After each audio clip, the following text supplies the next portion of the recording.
The limitations are mental limitations. They're psychological and emotional limitations about what it is we're allowing ourselves to see about the nature of the universe.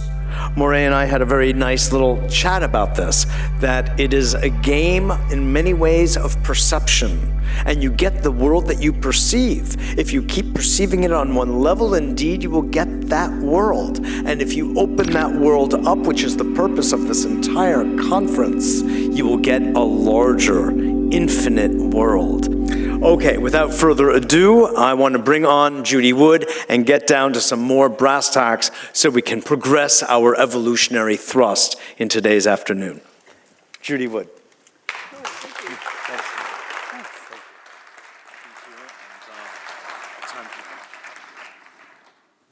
Hello. What makes, let's see, my laser pointer. My laser pointer I don't see anymore. Nope, laser pointer. A laser, please. Well, I had one laying out here, and You had it laying out. the blue one. Yeah, great.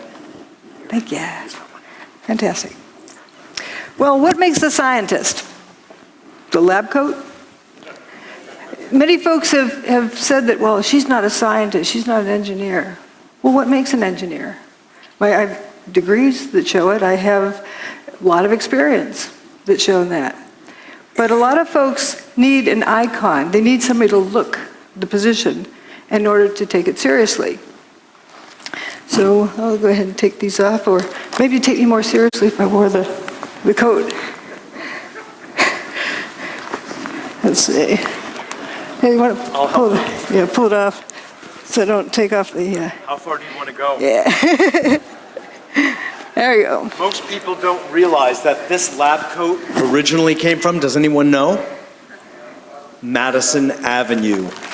They decided that doctors will look more official and authoritative if they wore a white lab coat. Thanks. Well, one thing that does make a scientist is a bag of evidence. This is evidence, and that's what we're going to talk about today. So, where did the towers go? We assume where they went. But did anyone ever stop to think about that question? One thing about evidence is that it's there, it's truth. The evidence is always the truth. Assumptions are where you get off track. So let's start. Once upon a time, there were two buildings, two towers, and then they went away. Well, third tower and a fourth tower. This is all that was left. This is just that yellow corner of that building, and all that was left. To remind you what was there beforehand, and here's just that little corner is all that was left. This is the dawn of a new age. There exists some technology that can make a building of that size go away. It has the ability to direct energy in such a way to disrupt the molecular bonds. It's also, energy is directed as opposed to being kinetic energy. Kinetic energy like a wrecking ball or a missile or something solid.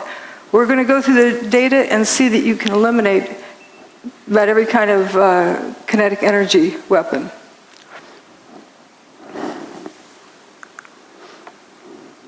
And we know this technology exists. The whole world saw it, even though they were told they saw something else. They saw what happened. And this indeed is a technology that can be used for free energy. It doesn't need to be used for evil purposes.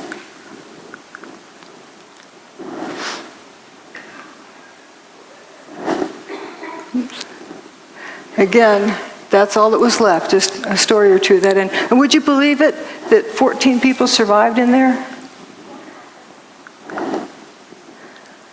So So what we're going to learn is that the towers didn't burn up, nor did they slam to the ground, but turned into dust in midair. That's not a collapse, that's dust squirting up.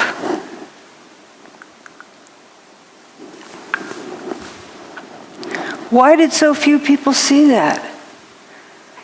Because they were told to see a collapse, maybe? There's three main things that keep people from seeing what's going on. Problem-solving skills, groupthink, peer pressure, and that they're terrified by the implications. We're going to just focus on the problem-solving aspect. If I tell you, the answer is 27, am I right? Well, what's the question? What's the problem I'm solving? If you don't know the problem, how do you know if the answer is right or wrong? You first have to define a problem before you can solve it. And it can be referred to as a syntax error because the order matters. Like when doing this math, are you adding those numbers together first or multiplying these first? You'll end up with a different answer depending on how you group them. The same thing with crime solving or with problem solving. The order matters. So if you start out with a theory, we have thermite or we have bombs or we have airplanes or whatever theory someone has, and they take their pick from this list of things, and then they go cherry picking and searching for the data that's going to support their theory. So in essence, what they've done is determine the problem. But what happens if it was something else that they didn't take into consideration? They'll never get to the right answer. And that actually is one of the key things in a cover-up. You get people arguing about guesses, about assumptions about what the problem is, and they never look at the problem. If you don't look at the problem, you can't solve it. So what they're using is a theory to determine what happened. That's the wrong direction. We have to start out with what happened. You collect data, and the data always tells you what happened. And from that, you determine how it happened. But only after you first establish what happened can you determine how it happened. If you don't know what it is, you can't determine how it happened. For example, look at these beams falling with dust trailing behind them, opaque dust. Let's say you're going to impersonate one of those beams. So you cover yourself with dust and jump off the top of the building. From the ground up, would someone see that dust trailing off of you? No. You need more dust. Okay, let's say you get a couple of armloads of flour and eject it out as you're falling. Can you impersonate this? No, that's opaque dust. It initially blocked out all of the sunlight, 100% of the sunlight, so it was pitch black. It's very dense dust. And you come to the realization that these pieces of material are becoming dust. They're frothing up into dust as they fall. And they didn't hit the ground. But if you didn't know that these turn to dust, and you start out with an assumption, you wouldn't get to the right answer because do you know of anything that could turn a building to dust in midair? Something turned it to dust in midair.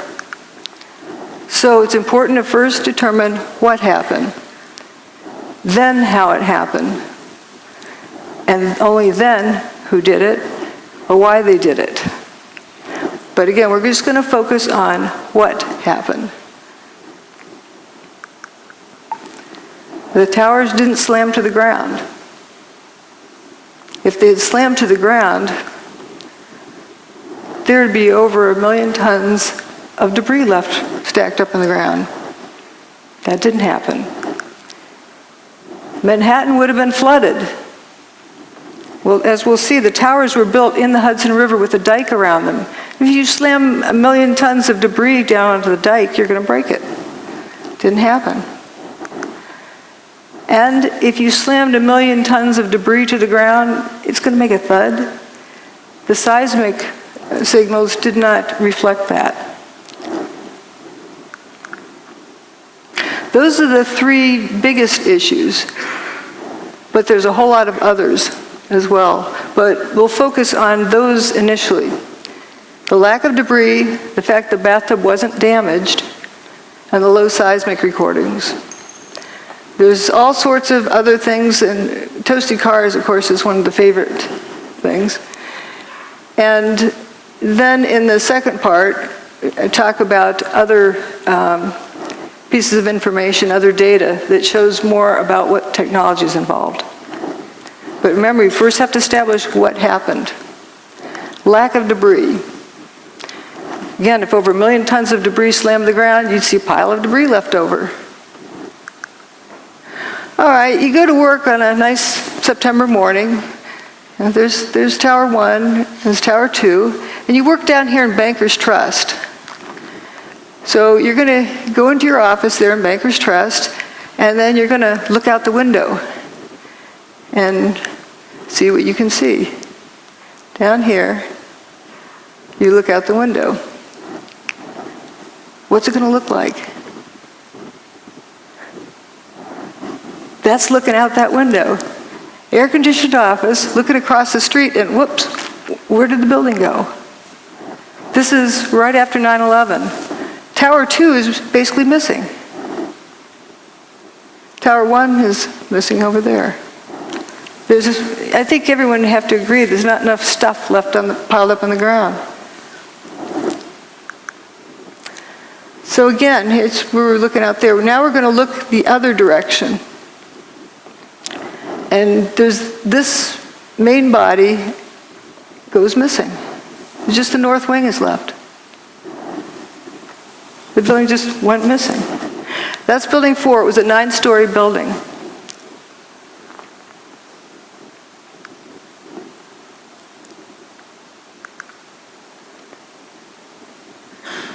So this is what was there beforehand, and it just basically all went away. And a satellite image shows, all sorts of holes that were in those buildings. The middle part of building 6 is gone. It looks like a post hole digger cored it out. You have holes over here on Liberty Street. Even some holes in Vesey Street. And notice again that north wing is remaining, but the main body's gone. And this is Bankers Trust, where you're looking out the window, seeing a non-building across the street. Few people talk about this building. It's a 22-story skyscraper. Well, it would be the tallest building in most small towns. It went away except for that last little corner. And building 7 over here as well. Every building with the WTC prefix was destroyed that day. So we're going to look at this direction. Now, a lot of people talk about hearing the BBC announce early that Building 7 went away. Well, CNN did the same thing for 1 Liberty Plaza, but it's still there. They just get excited and want to be the first to report. And we're going to go down and look on the ground and see what it looks like down in here. Looking at the front door of Tower 1.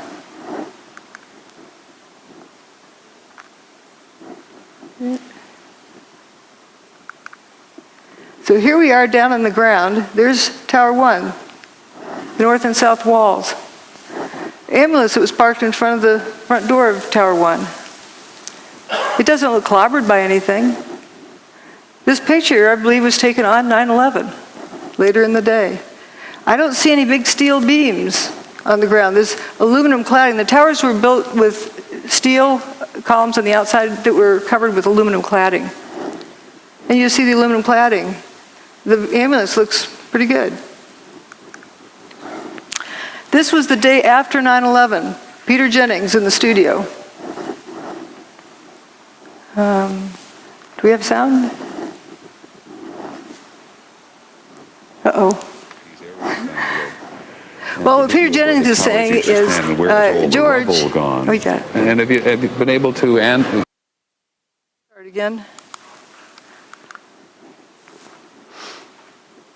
This is Stephanopoulos is down in Lower Manhattan today. George, I don't know if you heard a little earlier me raise this question, which was actually raised by ABC's Jackie Judd as we look at these areas down below and the video of where the towers used to stand and where is all the rubble gone. And have you been able to, is there any way you can answer that question? I'm sorry, Peter, I didn't get the question. Okay, I apologize.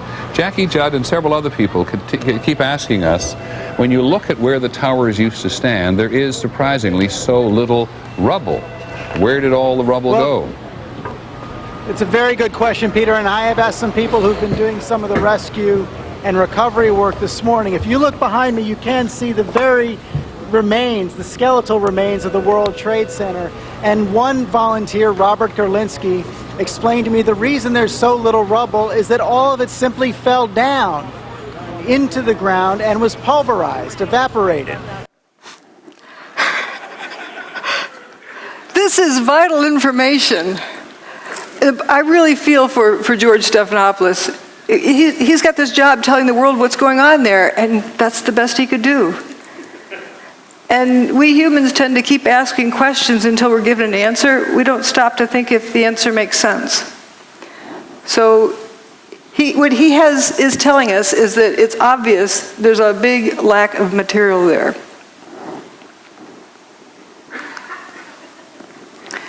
And here's an elevation map of what was left.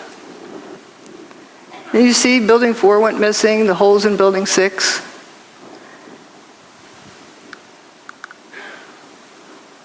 Here's a firefighter in stairwell B. I heard this very, very loud noise above me. It was just a tremendous roar. Right down here, while that picture was taken.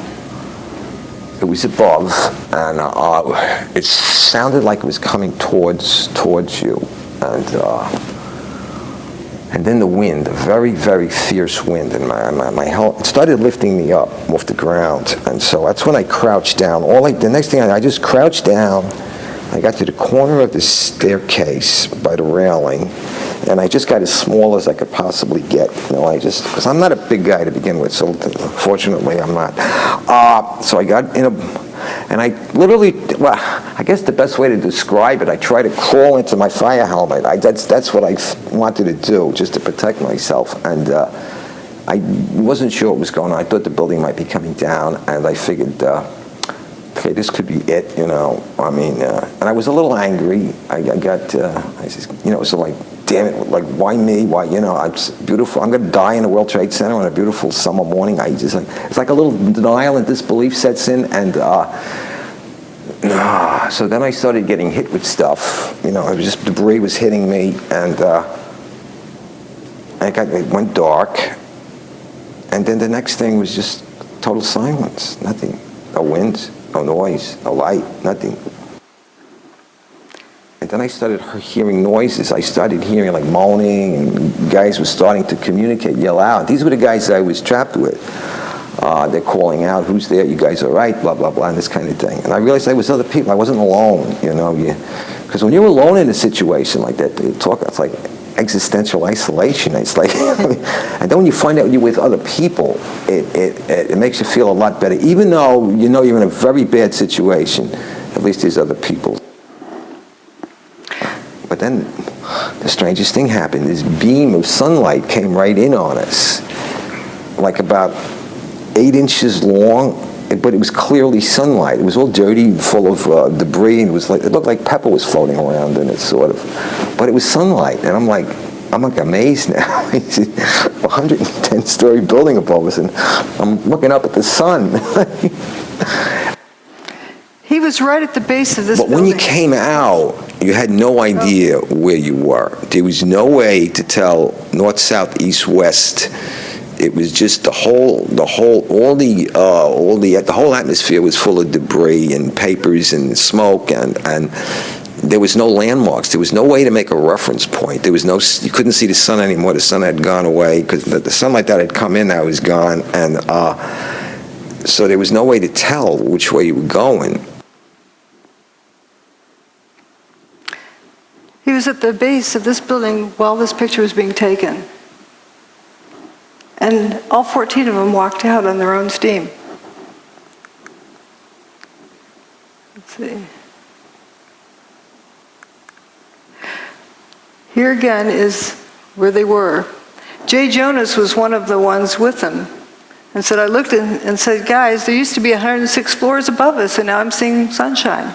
There's nothing above us. That big building doesn't exist. Then later said, these are the biggest buildings in the world, and I didn't see one desk, one chair, one phone, nothing. Another survivor described walking out onto an empty football field. This is from the base here. This is what was there that went away. And that's where another 14 folks survived, in that little stub at the end of that first building I showed. And they had that hole in Building 6 where 50% approximately of Building 6 was missing. And the main body of Building 4 went missing.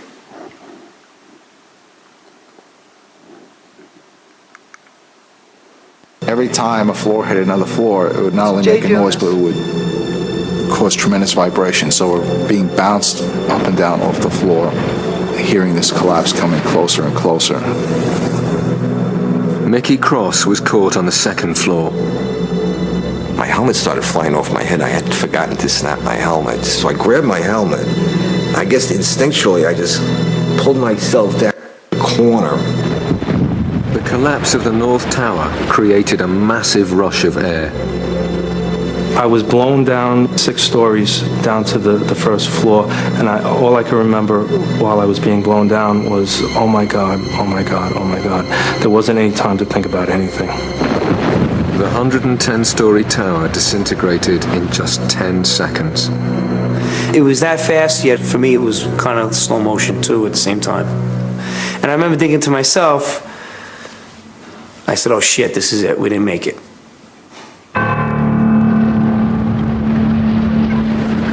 Faced with what seemed like certain death, the trapped firemen thought their last thoughts and prepared to die. In those 10 seconds, I was like, well, I'm 33. What have I done with my life? Worked almost all the time. My wife is gonna, be a widow now. And I pretty much saw myself. Pretty much saw my funeral. I saw everybody at the wake at my funeral, and my parents and family there. You think about everything I guess that you haven't done in your life, and you realize that, is this it? Are you gonna make it out of here? And I was just too young, and I have too much more to do with my life than for this to be it. I thought I was going to be dead in a few seconds, and I remember feeling, I hope this is fast, because I had a fear of being trapped, like say with a broken back or severely injured, and still being conscious and alive. It was strange, but I was at peace when the collapse actually started. I said, all right, whatever's going to happen now is going to happen, and I hope it doesn't hurt too much, but the fear was gone. The collapse of the North Tower killed over 1,300 people trapped inside the building. But some of the concrete walls encasing Stairway B had remained intact, and enclosed within them, 14 people were still alive. As they opened their eyes, it seemed as if a miracle had happened. I could hear Mike. I could hear him groaning. I could hear him called out to me. I called out to him, so I knew he was alive. From the neck up, I seemed okay, but everything else was just like pins and needles. I mean, I was slapping my leg with I'm watching my arm hit my leg, but I can't feel it. I had my flashlight on my side, and I looked at my hands and looked at myself to see if I was bleeding or anything anywhere. When he heard noises around him, Captain J. Jonas realized he too had somehow survived the disaster. I wanted to know who was still alive. And I started calling them out by name. All the people in their group survived. That's a nice happy ending. But the descriptions they gave were not of a building falling on top of them, were not of bombs exploding around them. It wasn't high heat, they didn't get cooked, they didn't get squashed. The building just turned to dust above them. So we're going to look now at what was left. If we go down below the ground in that corner, well, here's what it looked like. The building indeed, the main body went missing, just like it was sliced off there.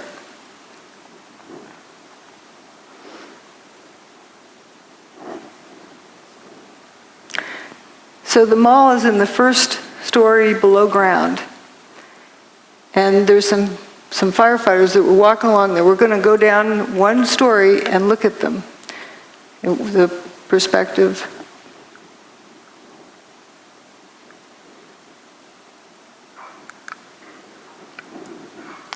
Here they are. That's right under that area. It's a little bit punched in down here, but you can read Innovation Luggage, Hallmark cards, so you know right where they are.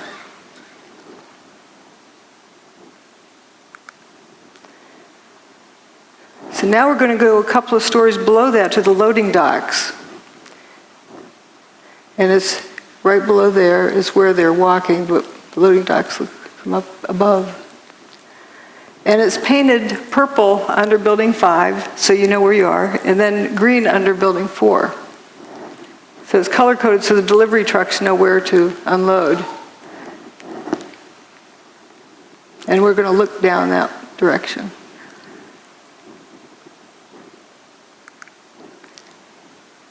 Just after 9/11. Listen to the echo in this audio clip.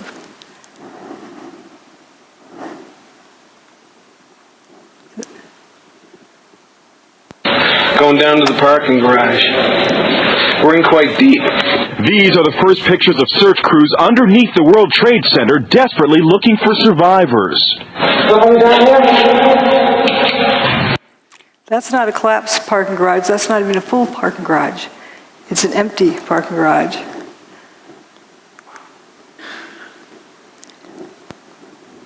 And we had this left. You can see remains of Tower 1.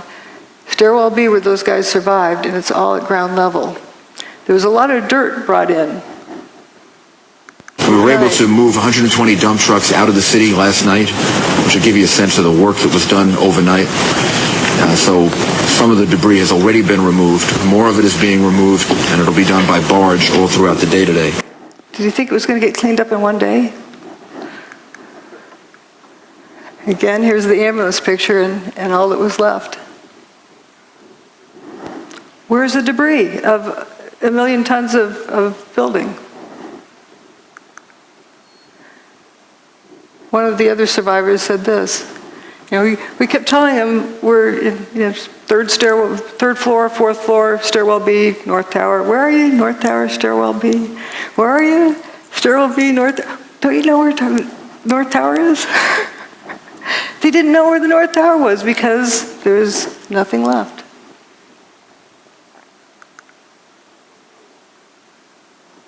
And do you blame them? Here's right where those guys were, up in that little corner. Hundreds more firemen were now arriving at the disaster area, but Captain J. Jonas's Mayday messages were still not getting through. Trapped down in the remains of Stairway B, there was nothing else Jay could do. We realized we can't get ourselves out. And that's a big mental leap for a fireman to take, because we're so used to being the people who are going in to rescue someone. Now, the roles are reversed, and you realize you're helpless yourself. But with the survivors buried alive beneath a debris field that extended over 16 acres, it seemed they would need another miracle to save them.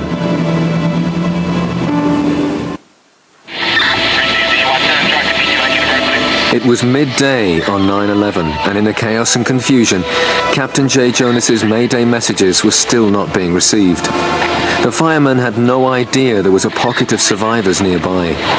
Then Jay again tries to make radio contact. Unexpectedly, this time his call is picked up.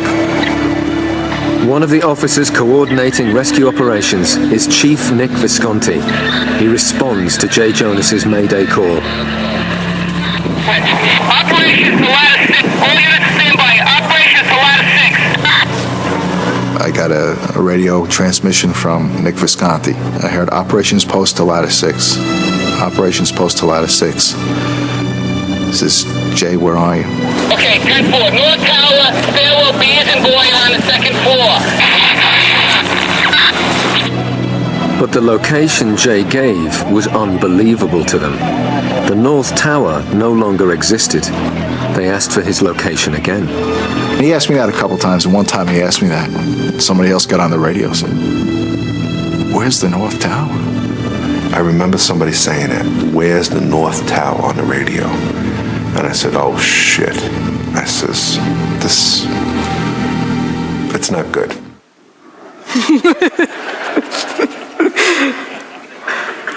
What I like about these clips from the BBC's show about the miracle in Stairwell B is that these are the original people. They're telling their story. Indeed, they're real people, and they were trapped in there and walked out. And what they experienced. Can you imagine being at the base of a 110-story building and the building goes away and you're left alive? There's also a fellow who remained at the edge of that hole in Building 6. His buddies didn't make it. They were a few feet away. There's Stairwell B. Just to look at the amazing aspect of this, you get the bare sidewalk over here. Building 7, a 47-story building, didn't even fully spill across the street. If you had a big building coming down like that, even with explosives in it, it'd be like machine gun fire on all the adjacent buildings. Didn't happen. And this dome doesn't look clobbered. It's right across the street.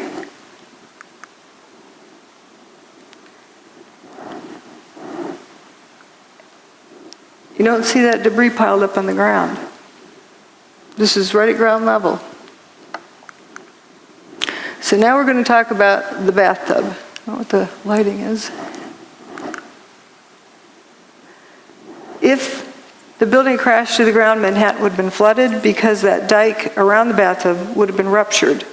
And all of the PATH train tunnels and subway tunnels are all connected underground, and they would all have been flooded. That didn't happen. Here are the towers before they built across the street. There was just water right there at the base of the towers. And the towers go well below the water table. There's also the rail lines that come under the Hudson up into the base of the bathtub. That tunnel was not damaged. First they were worried because they had water in the tunnel, but they had fire hoses on it, rainwater going in there. But once they pumped it out, it stayed dry. That's the bathtub wall. It's called, or slurry wall, or dike, whatever you want to call it. It keeps out the Hudson River. The towers were actually built in the Hudson River 70 feet below the water table. That's 7 times 10. So they're pretty far down there. And if that thing had been ruptured, Lower Manhattan would have been flooded. And here's the Hudson River, and as they're constructing it, you can see way deep down in there is the base, down there in bedrock. The PATH trains from the Jersey side used to come up through here and back out, but they rerouted them to turn around in the new big bathtub. I thought the seismic data you were going to look at was data associated with the collapse of the tower, particularly 2. Yes. Oh, yes. We did look. Obviously, we've looked at all of the seismic signals. The main focus of that was to establish the timing of the various events and if any, again, using it also to see if there were any events that we could not explain other than it being the collapse of the towers and the World Trade Center 7. The signal strength due to the collapse of the towers were not of any magnitude that was seismically significant from an earthquake design standpoint, or from the design or failure of a structural component, or of, I would say, a piping system that might be used in a structure. So there wasn't anything that gave us pause in terms of that being a significant seismic event to have ruptured the pipeline. This was a meeting that NIST had to determine what happened to Building 7. So they're wondering if there's any pipelines that went through the bathtub over to Building 7. And he said it wasn't seismically significant enough to have ruptured a pipeline to cause any damage. You have two buildings, 500,000 tons each, slamming to the ground, and it's not a seismically significant event. And the bathtub's fine at the end of the day. Tower 1's base is right here, down the bedrock. There's the old parking garage, after they cleaned it out. And if the buildings had slammed to the ground, the seismic signal would have shown it. Didn't happen. Michael Ober said, I don't remember the sound of the building hitting the ground. Somebody told me it was measured on the Richter scale. I don't know how true that is. If the building's hitting the ground that hard, why do I not remember the sound of it? It's amazing. And somebody who worked in the 27th floor decided to go home because he wasn't going to get anything done that day. Went down to the ferry terminal, the south end of the island, and some idiot, they thought, came running up and said, the tower just collapsed. And that's ridiculous. They didn't hear it. They didn't feel it. When they walked past the tower, it looked like it was in good shape. Well, I think I know why it didn't make a sound. That part of the building doesn't make a thud when it hits. Dust gradually settles, and that's a lot of dust. This is an earthquake that happened earlier that year, in January of 2001, in Manhattan. So we know that the bedrock that the tower sat on can carry a seismic signal. But here's what Tower 1, the signal it made. Notice the difference in the quality. This is very high frequency. The lines are very closely spaced compared to this. Also, it has this, I call it the snout leading up to the big signal. It has that leading portion, which is the primary wave. The P wave arrives first, and then the secondary wave arrives. This is neither a P wave or an S wave. This is only a surface wave. P wave and S wave travels through the Earth. In other words, when during the tower's demise, the signal did not travel through the Earth. Again, that's the January 17th earthquake. And here's, P wave is like a rubber band snap, and the S wave is like a jump rope. And the rolling surface, like getting up off a mattress in the morning, the mattress springs back up. If you remove two 500,000-ton buildings, you're going to create a surface wave. But it only lasted 8 seconds.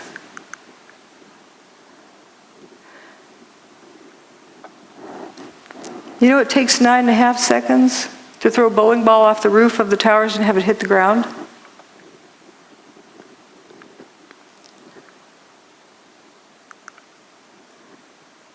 So how can this be?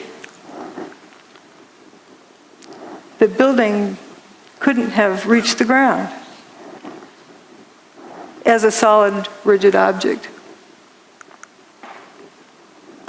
Here's where Tower 2 had already gone by the time this chart started.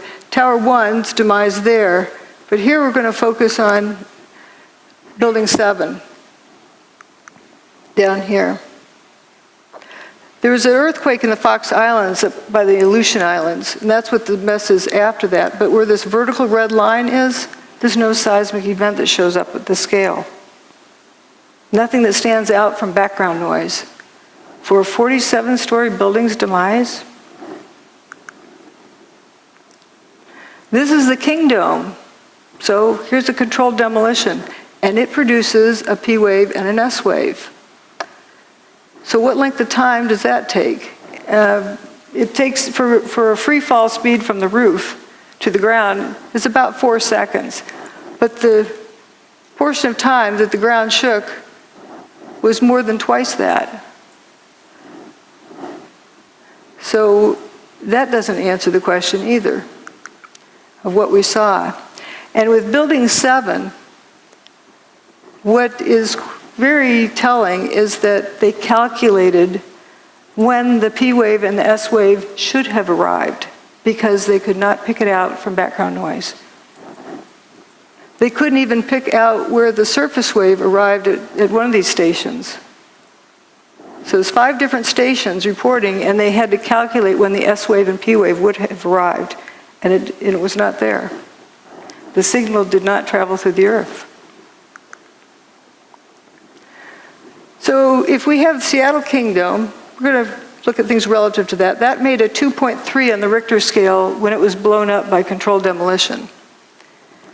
And we have these 2 towers. Let's say for the Tower 2 was the first to go.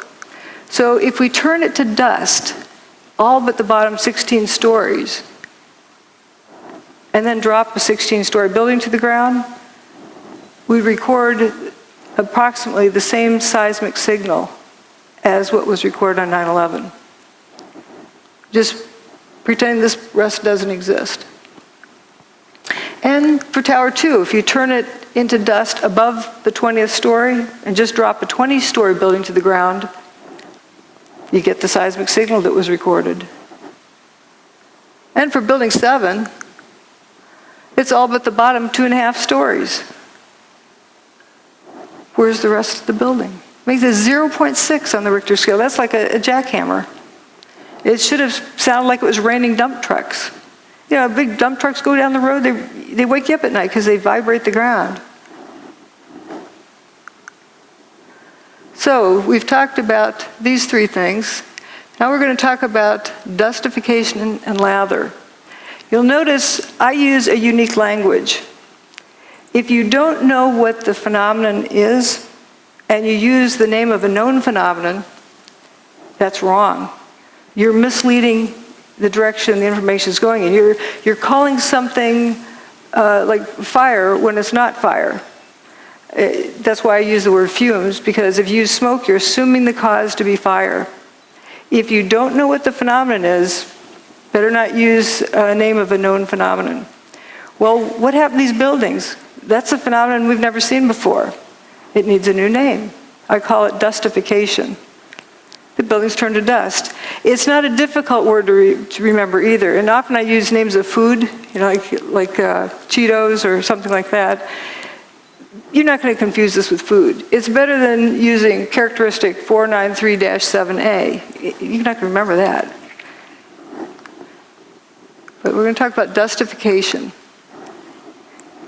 As we talked about before, this is turning to dust as it falls. People often see these squirts ahead of the collapse wave. But what was that? If it's bombs, you'd see a flash and you see a whole lot more of them. But if you have the whole building turning to dust as it comes apart, what about the water tanks that are distributed throughout the building? They're going to get weaker and weaker as they're dissolving until they suddenly give way. And I'm tempted to believe that might indeed be what that is. We don't know. But if you got that whole building down on the ground in like 8 seconds, let's say 9.5 seconds just to give it some extra, it would have to be squirting out here at the base at a minimum of Mach 1.5. The air from the middle to get to the outside is like Mach 2.5. For sure, all of the adjacent buildings should look like they were machine gun fired. That's a lot of stuff to squirt out of the way. And that's assuming the building took, 9.5 seconds to come to the ground. So you just have this couple little puffs, something's not right there too. Now, people who say, okay, they claim they heard explosions. And so therefore it must be bombs in the building. They're starting with assuming what did it, and then going back to assuming what problem they're solving, instead of determining first what happened. Well, if you recall, blasting zone ahead, turn off cell phones and two-way radios just in case it triggers something. How are you going to get everyone to unknowingly turn off all their cell phones in southern Manhattan for weeks ahead while they prepare the site? But there were sounds of explosions. Bombs go boom, but not everything that goes boom is a bomb. Think of putting an egg in your microwave oven. Turns out there's a lot of folks who talked about these Scott packs exploding at ground level, sitting on the fire trucks. There's a lot of testimony here, we don't need to go over it, but there's various firefighters who talked about hearing these Scott tanks exploding. Now this is slow motion of Tower 1 coming apart. And you notice this, there'll be some column that starts falling down this corner. I think it's in here. And we're going to follow it down and watch how it just turns to dust completely.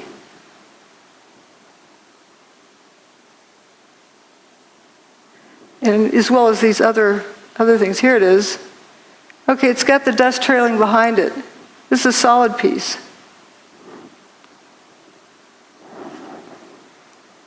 It's like ice cream melting. It's going away. And if you focus on various other parts, you'll see the same thing. There's no sound with this. This is a high-speed version. You can see that piece again. And these big chunks over here. So you see it's turning to dust as it comes down. And we're going to go look down on the ground right next to where this was coming down. This is the Verizon building here. Whoops, right here. And we're going to look at the corner right below there.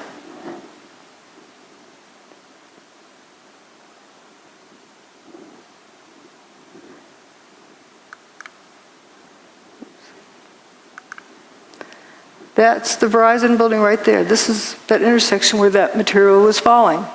Right after everything's settled, these people who were hiding come out of their hiding places. And they're probably in awe. There's, no building here. You can see sky. Looking at the body language, the guy with his hands on his hips, arms folded, arms at side, they're probably in total amazement and shock and just bewildered. I call this picture the Twilight Zone because they probably felt like they just walked into the Twilight Zone. A bunch of cars went into spontaneous combustion, apparent spontaneous combustion up here with a sea of unburned paper in between. And here's that toasted car lot. But we're going to look at various directions of watching this dustification. There's a cluster of core columns that remains here. Watch what happens to them.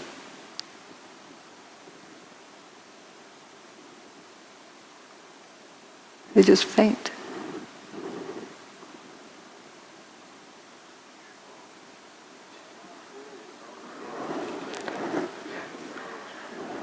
I believe that's the upper part of where those firefighters survived in Stairwell B.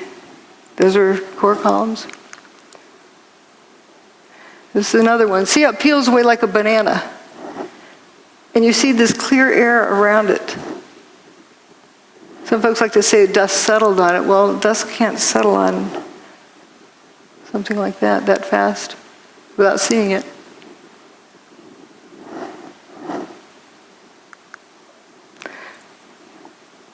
And there's from across the river, you can see those two. And then there's a sequence from the northern view. And my detractors like to say, oh, it fell over. And because the dust was so fine, it hung in the air. Well, if the dust is so fine it hung in the air, how could it be settled instantly? on these vertical columns. We saw how it was peeled away like a banana. But it comes a point where it's no longer a crisp boundary and just turns to dust. I call it dustification. I mean, where have we seen it before?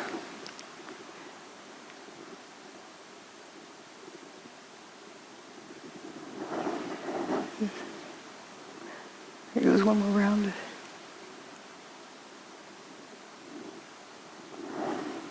But you're told to see a collapse, so you tune that out.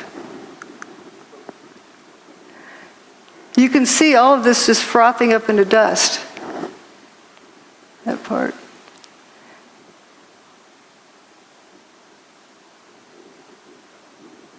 And it's also blowing downward. Very clean edges. So it isn't like dust was settling on it.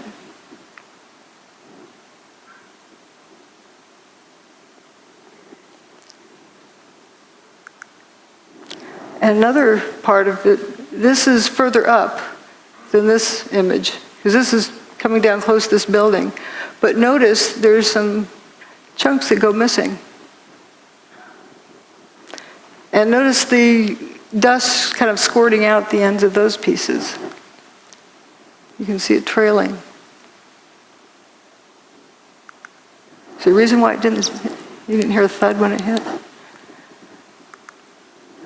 Lather is a term I use when it looked like another unique behavior pattern, but I think lather is just the part doing the same thing that this is doing, but doing it in place. And this video is of Building 7, the north face, but notice it's one face and one face only that has this lather pouring out of it. No, go low to the corner.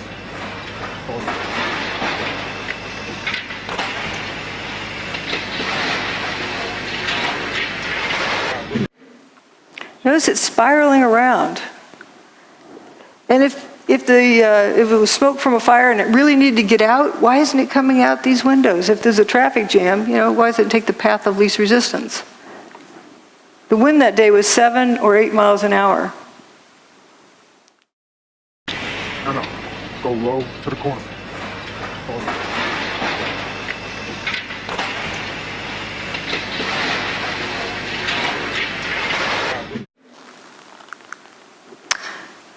Now we're going to look at dust rollout and fuzzballs.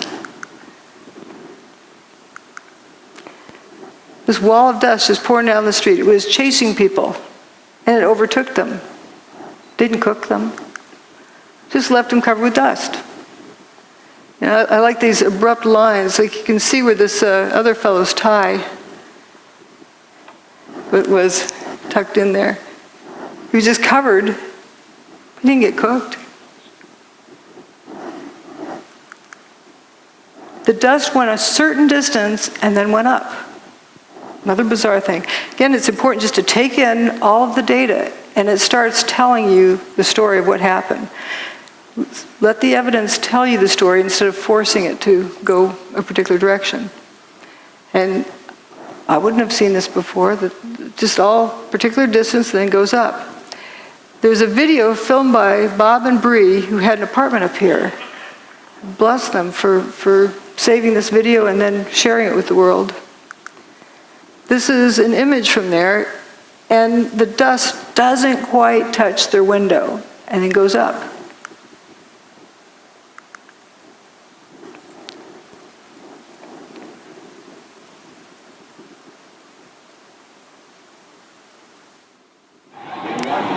Oh my God! Oh my God! Oh my God! Oh my God! Oh my God! I told you! Oh my God! All these people! Oh my God! Oh my God! Oh my God! Oh, it's awful. Oh baby, hold Lily. Oh my God! Come on, let's go to the other room. Yeah. Let's see how it's starting. Is this dangerous? seen. I think it's just smoke. There's no danger of other buildings. Is the air conditioner turned off in the room? Good thinking. And the windows closed in the bedroom? Near the area are an absolute crazy situation. The entire top of the building just collapsed. The entire building just collapsed. Building just collapsed. We're going to leave because... See how it just starts shooting up? It doesn't touch the window. This is a devastating development. It doesn't go past here. Is no more. We do not know at this point the extent of injuries or casualties, how many people were in these buildings trying to get out. We've seen some gut-wrenching. Oh, people are running away. They're running away. Hanging out of windows. What are they going to do? Green You guys grass. gotta run away. You see the obvious. That grass stayed green the whole time. All right, let's go to ABC News right now. I think it's going to be blown away from us. No, it's the wind is being blown away. Horrific, incredible, not to be believed. It just came that particular distance, but it went up. Just a few minutes ago, within the last minute actually, the second twin tower collapsed. Just to recap, if you're just joining us, around 8:42 Eastern Time this morning here in New York City, a plane crashed into the one twin tower of the World Trade Center. About 2 Amazing, it goes up. Now, controlled demolition, the dust doesn't really go above the highest point of the building, the original building. But this went up and blocked out all the sunlight for a few minutes. And it went up and continued going up. And continued going up for months and years.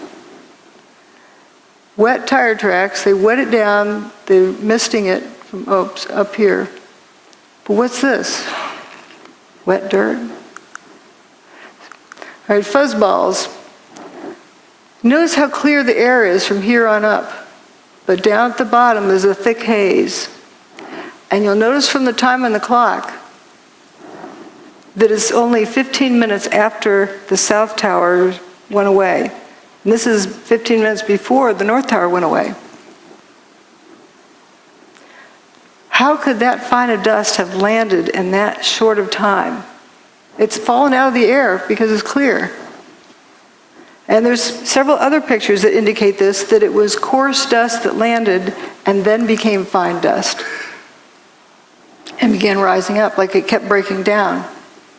Toasted cars, we got to get to the toasted cars. I say they're toast, they're history. I can't say they're burnt because I don't know that. But they're toast. I just decided to use that word to say something happened, messed them up. You can't fix it, you got to get a new one. It's history.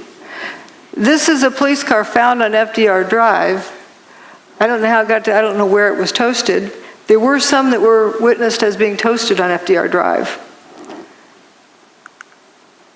But this one is quite interesting in that it has an abrupt, toasted, not toasted. Like it's like it's on the showroom floor. It just had a new wax job back there. What abruptly stops? A real fire, a regular fire, doesn't do that. It would be lapping around the corner. Also, why aren't the lights melted? And you have the circular spot on the other side. Gas tank is still, fine. This is where all the toasted cars we're seeing that I'm aware of, as well as the toasted car lot. And the ones we were looking at were down here. And an emergency medical person said you could tell it was hot at the Trade Center because you could feel the heat from the bridge. But paper wasn't burning down here. How could somebody over here, 3/4 miles away, feel heat? Something that they perceived as heat. And you said you saw melted tour buses, melted cars? The cars that were right down there, it was just unbelievable. They were twisted and melted into nothing. The debris is just unbelievable. And then you can see fire trucks and police vehicles that were down there early that all their windows, the windshields are completely blown out must have been from when debris dropped. But even more jarring, I think, is this scene right here. Look at these two cars placed on top of one another. I think when you think about the impact that these planes must have had, it's hard to visualize. I don't know what to say. Because everything melted. But here, at least you have some remnants. You have literally an engine that is melded together with other parts of the car. Moving over, you've got another car they moved here. It looks like it's been through a war. You can see the papers, all the burned out papers from the building. You see the soot and the dirt, and it just shows you how devastating this blast was. Look across the street there. You've got a Con Ed truck that, you know, some of the Con Ed people now looking at, examining, trying to figure out which truck that actually was. But that truck, too, in terrible shape. So while many of the items, the steel, was literally melted. People who have been right down next to the base of what was the trade towers say there's virtually nothing. Yes, we'll stop here on this toasted bus picture. And realize there's no burnt marks, no scorch marks. The toasted bus. But yeah, these poor reporters, they're doing the best they can. Remember, the evidence is the truth that a theory must mimic if a theory is correct. Starting out with a theory, if you haven't figured out what happened first, you're just solving an imagined problem, not a real problem. So it's so important to look at the evidence. As we've seen, the evidence is showing us a different story than what we were led to believe. Now this toasted bus, notice there's no big flame marks running up the side of the bus. No scorch marks. Is this echoing? Oh. And then we have also this vehicle that's already rusted. You can see Building 7 is still standing. Every car up this road was toasted in some way. Every vehicle. I call this the swamp. I think you can see why. Is it the sound? Oh, yeah. No door handles. Yeah. Not a trace of window glass.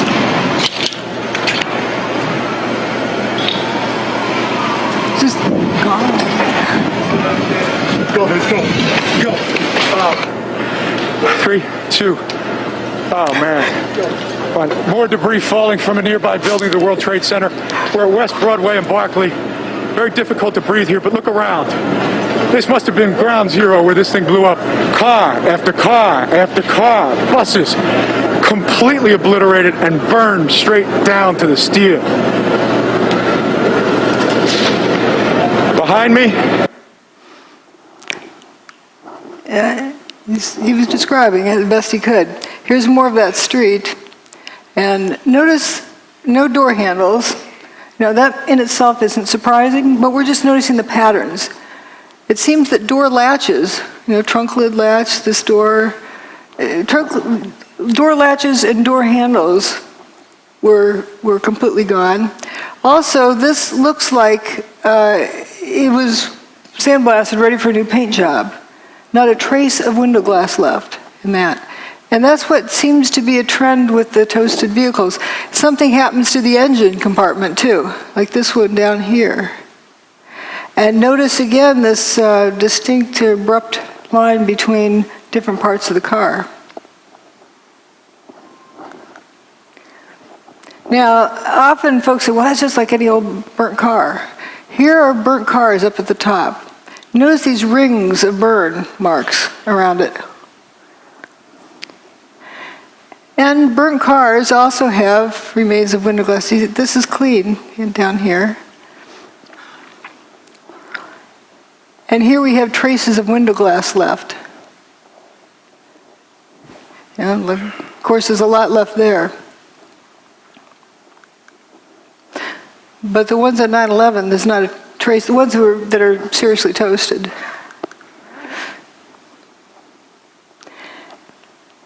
Doesn't look at all. These are uniform colors, like they've been sandblasted, ready for a new paint job. And the insides are completely toasted. I think they threw this stuff in afterwards. But the stuffing is still partly here in the burnout car.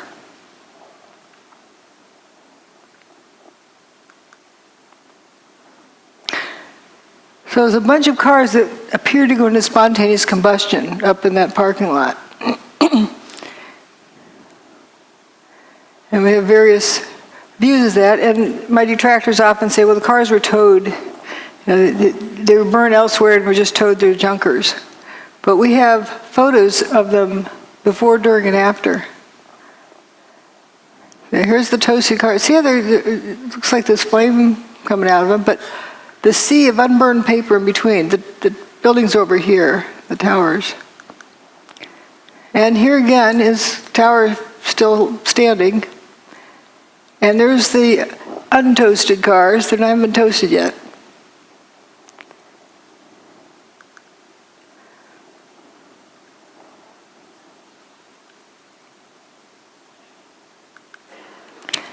And there they are. They haven't been toasted yet. They're still in good shape. I actually thought this car was white, but I was surprised to find it was black. And here, it's still in good shape. People are evacuating. Here it is after it's been toasted. You can't tell it was a black car. Just all in a line, they just went poof. Weird fires. I can't call them a fire because there's weird things with them, like paper not burning. This is where I call the swamp. Toasted cars all along through there.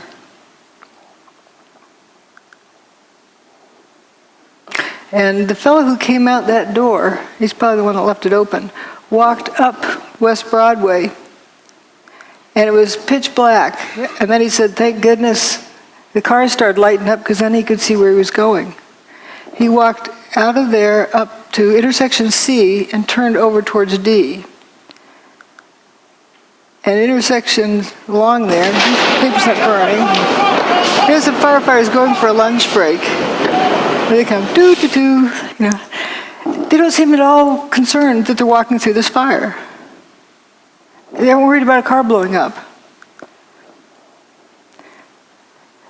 Now, this is an interesting picture. Often we were shown this by certain individuals who would say, see, molten metal. But wait a minute, what's really going on here? This is an igloo cooler and a trash can that aren't melted.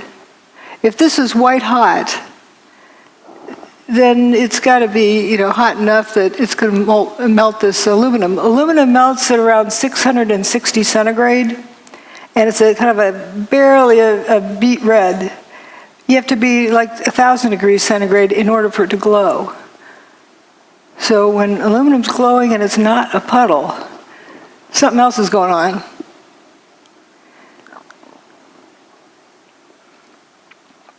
So we're told about pools of molten metal. Well, that's paper, not burned.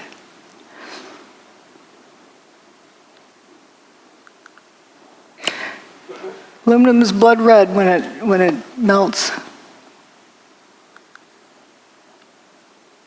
Whoops. I don't know what that is.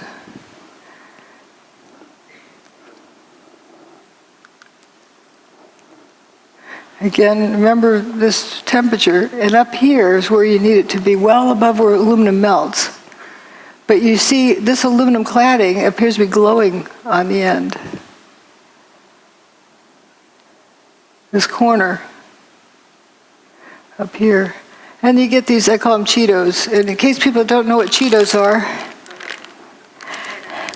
you know, the orange thing on the ground, and you're not going to confuse that with a piece of steel, but there's these little things that look like Cheetos that are glowing. Pretty strange. Videotapes the firefighter reporting molten metal like a slurry or a steel mill or a volcano. Those are quotes. Giant pools. What about the pictures of them dragging oxygen hoses all over the steaming supposed hot metal? If it were that hot, you wouldn't dare do that, would you? Would you? Well, we do have the infrared photos of the molten metal. Well, again, what melted the metal? Was it heat? Or was it something else? Here on this thermal map that is so often quoted, point E is right next to where building 3 had been. Here's point E. According to the measurement there, it's supposed to be 819 Fahrenheit. That's above 212, where water boils. This guy doesn't look like a boiled chicken. Yeah, how hot can that be? So the color in that map meant something else. It wasn't temperature. And nice bushy trees didn't melt, or didn't burn, neither did the paper in the street. But what happened to these vehicles? What happened to his engine? And where that firefighter walked up the street and turned the corner, here's right where he turned the corner. Again, you have these Cheetos on the ground, whatever they are. What's strange is the fire on the side of the van in front. And again, it was a different contrast. You can see it's just on the side of the van. What's burning?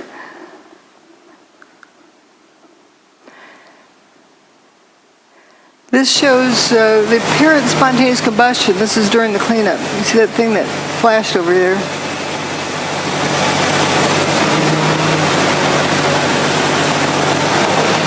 I think there's another slow motion clip of it. We'll see it over here somewhere. Oh, there it goes. Just apparent spontaneous combustion.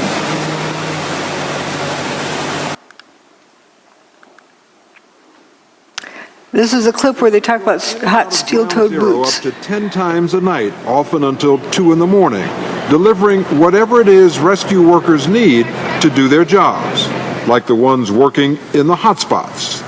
Steel-toed boots is one of the biggest things. Steel-toed boots? Steel-toed boots. Out still on the rubble, it's still, I believe, 1,100 degrees. The guy's boots just melt within a few hours, and they're burning their feet. That story was repeated again and again and again. People assumed it was proof that it was hot. When my steel oven melts, the turkey inside is more than well done. So how can you have steel-toed boots melting and there's no reports of burned feet? How I hear that is the boots were coming apart. They're disintegrating. Someone suggested it was because of heat. And people just ran with that story. It was the best, the only answer they got to the question, so they ran with it. But something was likely happening to those boots, coming apart. But you can't walk around on a barbecue grill without burning, if it's that temperature. Mayor Giuliani. There were fires of 2,000 degrees Fahrenheit below the ground. I could be standing here and you could be standing there.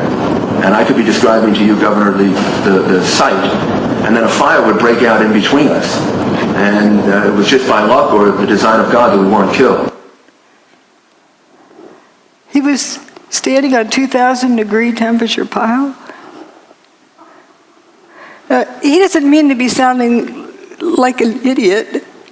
He was describing something that he experienced, and that was the best explanation he could give. Apparent spontaneous combustion. So here we are, down to the rolled up carpets. You'll see why I call it that. At the end of the day, you have these straight soldiers here. If you have buckling from overload, doesn't it bend over? Doesn't it bend around the horizontal axis? Why is everything straight? If you overload these outer columns, they're going to bend.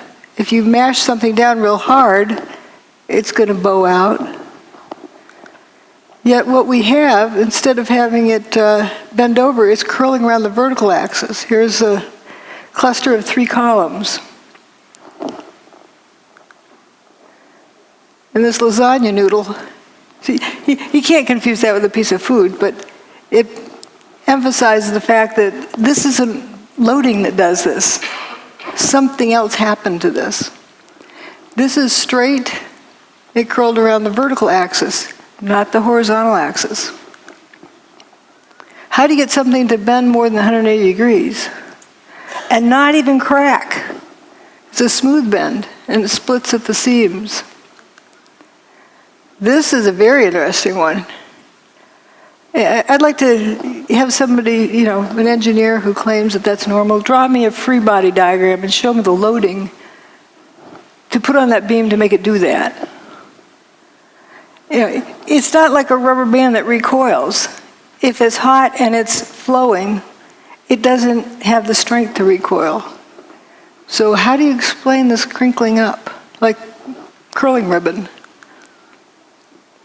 That's what buckled beams look like. They don't do that. You see through holes there. It just happened that one place. This was found in Banker's Trust. Banker's Trust was determined to have not had any fires in it. So we're going to begin the proof of concept. Okay, here's what we found at the World Trade Center. And here's something that John Hutchison bent. It's molybdenum. It's not cracked in the corners either. Smooth curling. When I first contacted John Hutchison, I sent him this picture and said, does your neighborhood ever get to looking like this? Because you have this toasted vehicle here, and the one in front is parked in the right place, but it's just got the tires in the wrong direction. It's not oriented correctly. And notice all the marble around the doorway is gone. The rest of the building, there's no stab wounds in the building, no big beams went flying through. Another weird thing is the window glass. Sometimes just the outer pane's broken. The rock doesn't do that. Evidence of levitation. South Tower came down, I was across the street, and I picked up the camera just out of habit.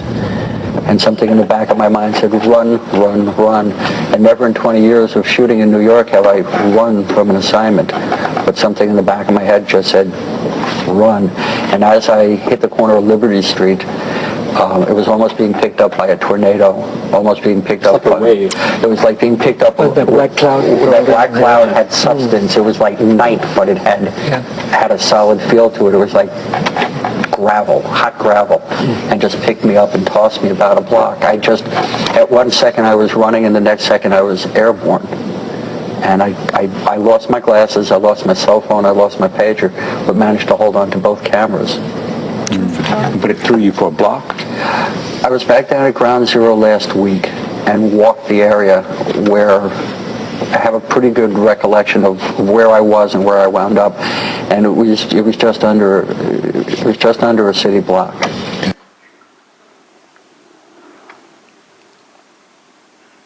It was this blast of warm air. It wasn't hot. It was warm. And it picked me up and threw me up against the wall of the building that was... You were picked up off the ground? Physically picked up off the ground. I remember an explosion. At that point, I got knocked out. I don't remember anything. Then I got up, and I looked out the window because the windows exploded, and the street below caved in.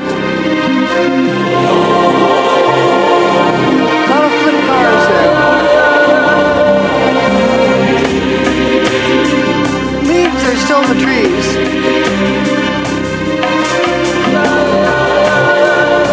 This is in good shape, but upside down. The cars appeared to be either flipped or toasted. Now let's consider something else here. John Hutchison's work, he's got water drifting up, levitation of water. Now we'll come back and talk about the weather. We need to talk about the weather, right? Someone thought it was a nice, beautiful day. Well, it was right directly above Manhattan, but not a few miles off the East Coast. See, it's as nice as can be. Here's Geraldo Rivera, who's chased out people ask me hurricanes for why 40 I years. have been so attracted over the years to hurricane coverage, but there's risk involved. There is, the peril of not knowing what's going to happen, that adventure, and it's pitting yourself against an enemy. It's like war, only no one is shooting at you specifically. That's what the allure. But there is an area storm that I am not, the juices don't flow, and you look and check it out. Look at that. Remember that? When that I watched that live. That may be a store on YouTube. You got to get up close and personal. And this was Hurricane Ike, I think. that was recent. That was wasn't this Rita? You would know. You know what? I think it was Rita. Isn't it? Rita in Galveston, Texas. Yeah, Galveston. And obviously Katrina before that changed so many of our histories. It was so traumatic. And it's one funny thing I think of if only a hurricane had come on 9/11. Remember, they didn't know how to use instruments. The terrorists. They took off in Boston, and they literally, after they took over the aircraft, they steered by line of sight. And it was that crystal clear September day. Sure was. Beautiful. And if it were only one of these weather days, history would have been rewritten. And I think about that a lot now, and especially this time of year. So we're the peak of hurricanes is. Yeah, you're celebrating 40 years? 40 years, imagine that. 40 years. 40 years. Longevity has its own revenge. I've outlived like 15 generations of TV critics. Yeah. They all predicted I'd be done in a couple of weeks. Do you still get... Everyone has those stories, right? Oh, yeah. This was just 2 years ago. I think this is Batter's Dead.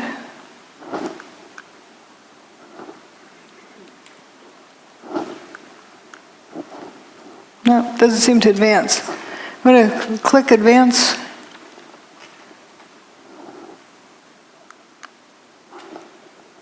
This seems to be out of batteries or something. Well, I don't know about that. Here again, you're asking us to deal with a fact I'm not aware of. I never heard about flames or fumes. Fumes coming out of a building. I'll tell you what, let me go to Steve in Florida. Steve in Florida, you're on the air. Go ahead, please, with Dr. Judy Wood. Hi, Joy. Thank you for taking my call. Am I loud and clear? Yeah, you are. Go ahead. Judy, you have misrepresented the facts concerning Hurricane Aaron. I live here in hurricane country, Florida. I track all the hurricanes. Aaron hit Corpus Christi, Texas, 15 August 2007. Your opinion concerning 911 are not consistent with the facts provided on 911 ripple effect, last man out, Richard Gage's blueprint for truth, loose change final cut, Zero, an investigation into 911, and many other video documentaries. I don't know what planet you've come from. Okay. I guess he's gone. I don't know what happened to Steve. As for Hurricane Aaron, they did not retire that name. It has been used several times. It was first hurricane, I believe, of the 2001 hurricane season. All right. Let me go back to George. George. Well, one funny thing I think of if only a hurricane had come on 9/11. And it was that crystal clear September day. Sure was. Beautiful. And if it were only one of these weather days, history would have been rewritten. And I think about that a lot. This is what was shown on television that morning of 9/11. This is where the hurricane was at that moment. See anything missing? This is where the hurricane was, here. The satellite, the National Hurricane Center satellite images.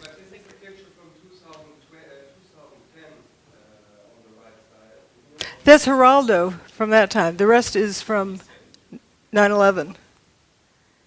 Yeah, Geraldo apparently didn't know there was a hurricane that day, and Joey Moore, a flight attendant on 9/11 who flew out of Boston's Logan Airport just before the fatal flight that left, did not know there was a hurricane either until he saw it on my website. But why didn't they mention it? That's the question. It begs the question, too. Yeah. Because you know how much they like to milk those for all they can get. They love to report on hurricanes. But do you say that they were manipulating? I'm not saying anything. I'm just noticing if people didn't know there was a hurricane coming and you saw it was headed straight for New York, if it hadn't turned around when it did, Manhattan would have been flooded. And how fast can you evacuate that many people from Manhattan? Can you afford that risk unless you absolutely know there's no chance, unless you know, how would you know? Right. Was it reported on any other media, such as whatever the shipping forecast? It is. It does show up the National Hurricane Center's, text forecasts, but they were very played down. They weren't shown on the media. People were not aware that there was a hurricane there. It just seems, you'll excuse me, because I've done a fair bit of sailing, and there must be Oh. a bunch of ships on that coast. They took the ships out to sea because they knew that the hurricane was coming. But what about the small vessels that were sailing down the coast that have surely just been wiped out by the hurricane? They may have looked into the National Hurricane Center's reports, but it was not something that was heavily publicized. It wasn't zero publicity on it, but it was very underreported. I'm confused here. Are you saying that they actually moved the hurricane away? They had the technology to push the hurricane away? Whoops. Or it was just that coincidentally the hurricane went away? Doesn't. Here. I can't back it up. The hurricane for 4 days was going in a straight line. And then on the morning of 9/11, it stopped, turned around, and that afternoon it started heading out of town. So you think that was artificially done? I'm just reporting what the evidence is. I don't want to guess, but I can say that if they didn't know it for 100% sure that it was going to turn around, if there's any question, why weren't people told to evacuate? Just in case. Oh, because the people at the tower were told to evacuate because of the hurricane? No. Nobody was told to evacuate because of the hurricane. That's the puzzle, that nobody was really told about the hurricane being there. It just happened to be there and then turned around and left quietly. We're told this is nice, wonderful September day. But it could have been used. Let's see, this isn't doing so well here. Judy, as a suggestion, might I suggest that it would help audiences such as like me, for myself, this is completely surprising information, astonishing information, so to have a kind of secondary source of confirmation. National Hurricane Center. All that report, that one-line text or whatever it was. I've got all of the references in my book. And this is that satellite image of the hurricane is from the National Hurricane Center. You can download it yourself. I'm just saying that I think it would help your presentation. Excuse me, drjudywood.com /articles/Erin. You'll find 5 pages of multiply referenced data from the UK Meteorological Office, from the Canadian Hurricane Data Centre, from the US Hurricane Data Centre, and other sources. And I've got more if you want to write to me, I'll send you other stuff. Take questions. We'll let you get through your... The clicker doesn't work. Ladies and gentlemen, let's let Dr. Judy Wood get through her presentation. We've got plenty of time for questions afterwards. Thank you so much. So let's also look at some other information. Now, the hurricane was going to turn around at some point. They thought on day one it was going to turn around because it was a high-pressure system moving across the U.S., but then didn't. Well, maybe on day 2 it didn't. Maybe on day 3 it didn't. Maybe on day 4. Thank goodness it did. They had predicted it was going to turn around all this time, but did they really know when? If they didn't know, they ran out of room. So here we have the high-pressure system moving in from the Midwest, and it's increasing, while the hurricane, which is a low-pressure system, is moving in from the Atlantic. And guess where they met and when? 10 a.m. on the morning of 9/11. They were superimposed at that area, so you have 2 counter-rotating systems, curiously. And interesting drop with the humidity. But let's look at this magnetometer information. This is the Earth's magnetic field from the ground, not from satellite, but from the ground in Alaska. There's 6 different measurements. Each of the events on 9/11 are with a vertical bar. The first one is WTC1 getting an airplane-shaped hole, then WTC2, then WTC2 goes poof WTC1 goes poof, and then later building 7 goes poof. I say goes poof, they didn't collapse. They turned to dust. So it's interesting, it's pretty much at steady state and something different happens here. There was a solar storm approaching, but it didn't get to that point until a day later. So there's something else going on here.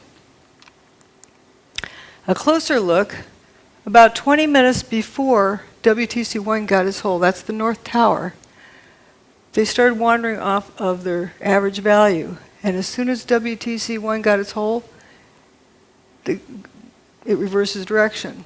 As soon as WTC2 gets its hole, it goes horizontally. It's like one reversed the other one. Maybe coincidence? And then when WTC2 goes poof, they start going downhill, but when WTC1 goes away, it really drops off the cliff, and then things are all haywire all afternoon until WTC7 meets its demise. The Earth's magnetic field, as recorded at 6 different stations. Again, here's where they start wandering down. There's actually 3 different measurements for when the North Tower got its hole. The 9/11 Commission report, the Palisades seismographic station, and the NIST report. I can tell you which one's right, based on where the turnaround happens. And see how these go horizontally after Building 2 gets its hole. These are the 6 different recording stations. It's just, a curious set of data. Now we're going to get into the proof of concept. I can't say for sure what technology was used, but I can show you something that reproduces all of the same phenomena. Seen this guy, Nikola Tesla. He can generate all of these various pieces of evidence, all these different phenomena. So can John Hutchison. When he tried to replicate the work of Nikola Tesla, he discovered all of these characteristics. And all of those characteristics were found at the World Trade Center site. Let's notice this metal luminescence without heat. Hot things glow, but not everything that glows is hot. George Pigott got a patent just about 100 years ago, a little over 100 years ago. Levitation. He's got a static field, and he's doing some other things with putting in some kind of energy, and he's got these static balls, these steel balls levitating. I think they're actually silver. And Thomas Townsend Brown also looked into the same area about using electricity. And then Ed Leedskalnin, who built Coral Castle. Here's John Hutchison standing in front of the Great Pyramid. There's a person down here in the background. You can see they're almost 2 blocks tall. Well, that's about the same height as this doorway of Coral Castle. So they're about the same size blocks. They're 15 tons each. So this guy built his castle by himself. We don't know how this one was built. We can only guess.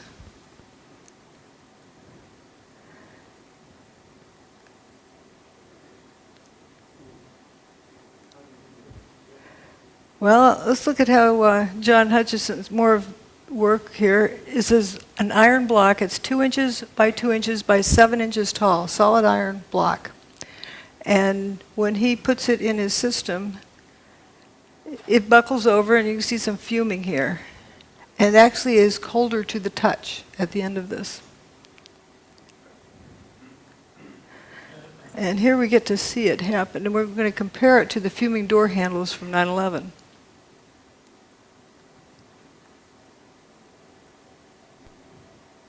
Here's the door handle.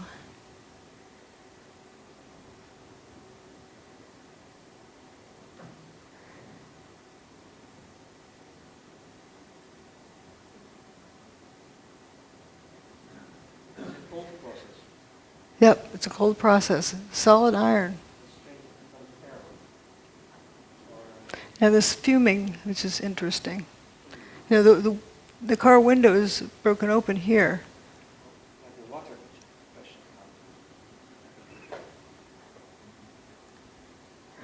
We're going to look at some other things about the weird fires. I can't call them regular fire because I don't know that. The weird fire, just to note that it's not something that you know for sure what it is. It's glowing, but the paper doesn't seem to burn. If this was glowing because it's hot, it'd have to be at least, 1,200 degrees centigrade. Aluminum melts at a little over 600 degrees centigrade. It's not a puddle. This aluminum is not a puddle, so how hot can it be? And this igloo cooler and the plastic trash can are not melted. The paper is not burned either on the ground. So what is that color? And another weird thing about this, right across the street over here is the Burger King. And inside they're flipping burgers, cooking burgers for the firefighters.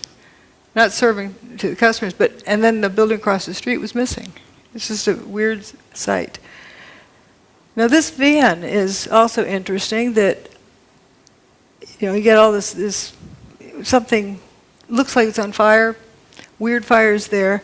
This van down here has a fire on the side of it. What's burning? And if you see falling debris that was on fire hit these vehicles, why didn't it hit anything else? And how's it, under the vehicle? It's just very strange. His Park Place is several blocks north. Now here's John's boat experiment.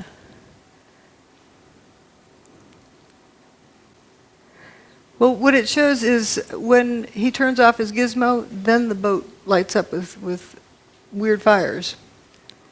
And the car's lit up right after the tower's demise, not during, right after, as though it was right after something got turned off. This is another interesting, at the WTC, how this beam curled up. Actually, that was right across the street. That was in Banker's Trust. These are John Hutchison's samples. Notice there's no creases in the corners. I should have found the picture of holding this one like this. Yeah. Vitamins?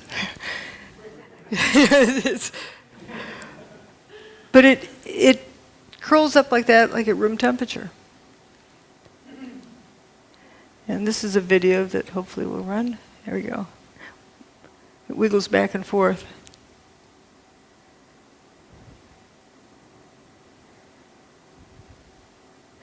Now watch this thing. It's going to come apart in here.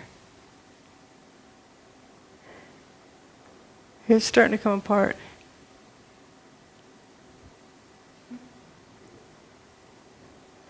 Weird things happen. Some other weird things that happened were roundish holes in the outer pane of windows. They weren't necessarily through both panes. That's strange. Throw a rock through a window, it breaks the window because the window is brittle and it bends, and brittle materials are weak in tension, so it shatters the glass. So how do you get a round hole without cracks running out? Turns out somebody replicated that very thing.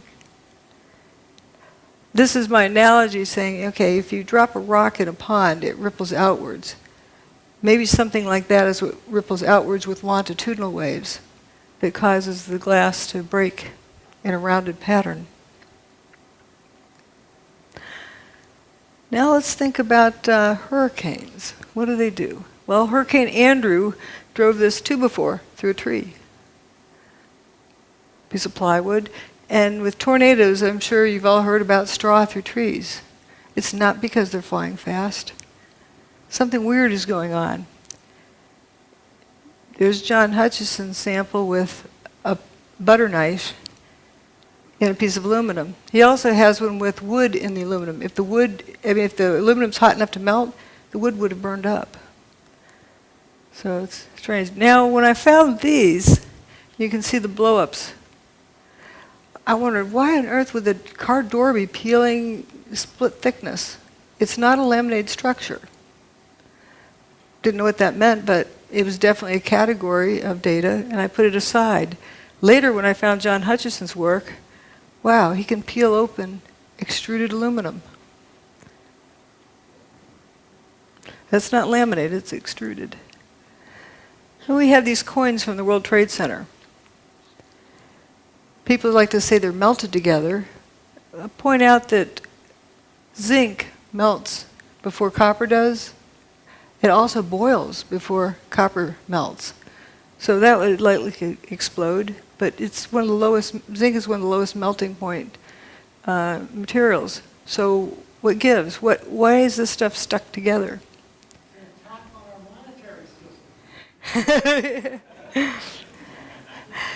And this is the only surviving file cabinet. It's from Ben & Jerry's ice cream store. Here's the piece of wood embedded in the aluminum from John Hutchison's work without elevated temperature. Same with these. WTC6 with these cylindrical holes in it. Well, here's John Hutchison's aluminum sample with cylindrical holes in it. It's as though there's a pencil line in space around which material at the same radius is dustified. And if you had a lot of those vertically here, you would end up with dustified cylindrical columns. But there's no way you could get a drill in there and turn it sideways. It's parallel to the surface, and it just starts right here. The end of this bar is solid. Let's look at some other similarities with hurricanes. Kind of like a big Tesla coil. And come to think of it, ahead of a storm system, people feel the storm coming. Birds know to head for cover. You can feel the static field ahead of the storm. Here's another thing about storm systems. I don't know if this needs a click or not. This is from this past spring in Texas, where there's a bunch of tornadoes, and you had flying trucks. As it went across a transport company, trees flying through the air, semi, the trailers, there you go, a couple of semi, look at that, the beds of the trailers hurling, twirling around in the sky and then dropping down from at least 50 feet high down into the ground. We saw trees, there goes another semi. And it's spinning. It's spinning, down it comes, bang, lands on its nose right down at the ground. Big piece of a tree there that just got hurled up, I believe it was. So certainly we have seen a destructive tornado on the south side of Dallas, still within parts of the area near south of Grapevine, north of Arlington, a possible tornado in the Dallas-Fort Worth Metroplex area, as well as over on the east side of Dallas, in toward the area around the Mesquite area, just to the west of Mesquite and east of Dallas. Those are flying trucks. I would say that's anti-gravity. It's not a vacuum. And people who've been picked up in funnel clouds can still breathe. Remember we saw before where people had been levitated during WTC2's demise, or WTC1's.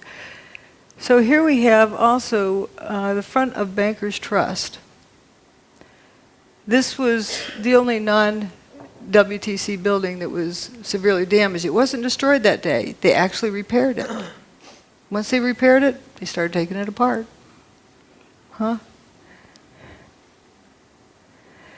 They got it down to this level where they had repaired it in deconstruction there. When they got it down to that level, that's the area that had been repaired. It looks like it's been at the bottom of the ocean for 100 years. Extreme degradation, and it makes one wonder, was the building continuing to disintegrate, and that's why they had to take it down after they repaired it. And it took them 10 years to take it apart. Now we're going to look at tritium.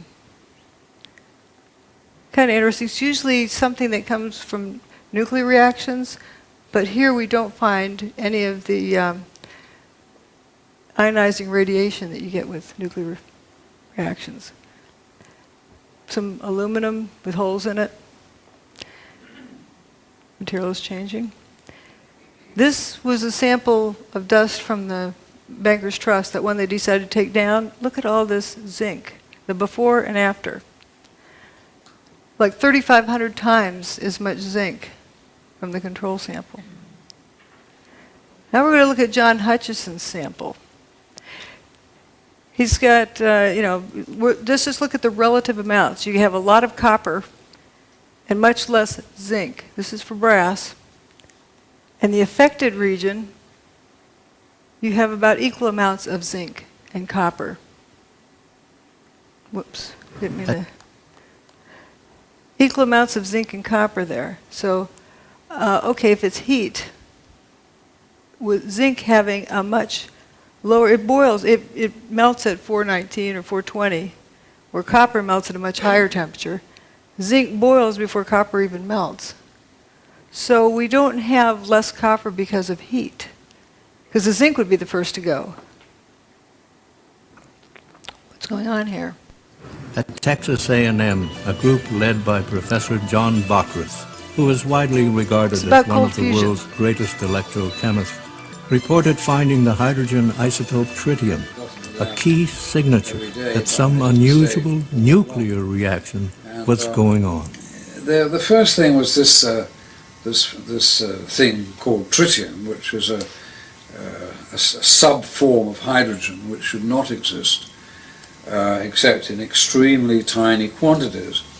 We found that by working these cells of Fleischmann and Pons containing lithium hydroxide and deuterium oxide, that we could produce this tritium in great abundance, let's say at 10,000 times more than it ought to be there, as it were. And let me stress that we couldn't do it every time, but about one result in 5 or one result in 4, and eventually we worked up to 2 results out of 3. We could produce tritium.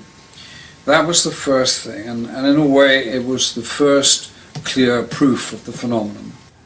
And but the most important and unbelievable phenomenon at that time was the observation of tritium. Back at Texas A&M, Bockris's group found themselves under attack. Science magazine writer Gary Taubes wrote a stinging article that insinuated that someone in the group had spiked the samples with tritium. Although unfounded and eventually proved untrue, the allegation effectively dampened Bockris's remarkable claims. But I think the main part was that I had done work which was against the paradigm, and that was what they were really upset about. People had laughed at it and said, "What the heck are you doing, trying to disprove the laws of nuclear physics?" And of course, that's exactly what we were doing, and succeeding, you see. The tritium work was the first indication to me that there was a reality, and then Claytor at Los Alamos also got positive results, and so did Howard Menlove. And they're people that I respect and could talk to personally. It became fairly clear that there was a very strange phenomena occurring here. There are also, in similar experiments sometimes, and rather dissimilar experiments sometimes, evidence of an anomalous nuclear process.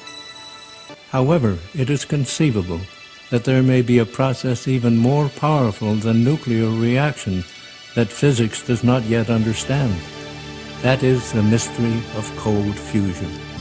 Yet as early as 1992, cold fusion experimenters began reporting unusual appearances of trace amounts of different metals such as copper, silver, chromium, and zinc when examining their spent cells.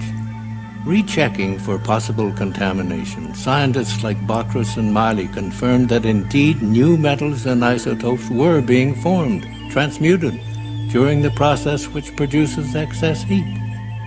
Kevin Wolf made many measurements of tritium. Then he got some even more astonishing results as early as '92, which were these transmutational results, the metal forming another metal inside the electrode, you see, which was super anti-paradigm.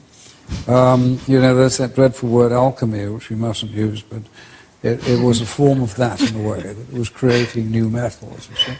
We see transmutation phenomena. We see helium-4 production. We see a range of methods of getting the excess heat. The writing is on the wall. The fossil fuel age is about to end. The sword of this panel's condemnation struck with speed and brutality, ignoring the facts in a blind rush to judgment. Hot fusion physics people have been very vigorous in their denunciation of this being called fusion. Right away, reports came in of excess heat, much too large to be from any chemical reaction. Laboratories from Texas to India confirmed the presence of tritium, a vital determining feature of a nuclear reaction. Within 2 or 3 weeks, we got the first results, and several groups started saying, yes, we are seeing excess heat, and but the most important and unbelievable phenomenon at that time was the observation of tritium. This was a discovery perhaps as significant as the Wright brothers' first flight at Kitty Hawk. There are also, in similar experiments, evidence of an anomalous nuclear process.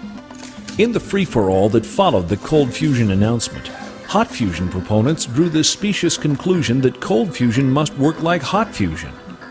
If Pons and Fleischmann are alive, they contended, then their results must be faulty, since the neutron radiation from the fusion reaction would surely have killed them.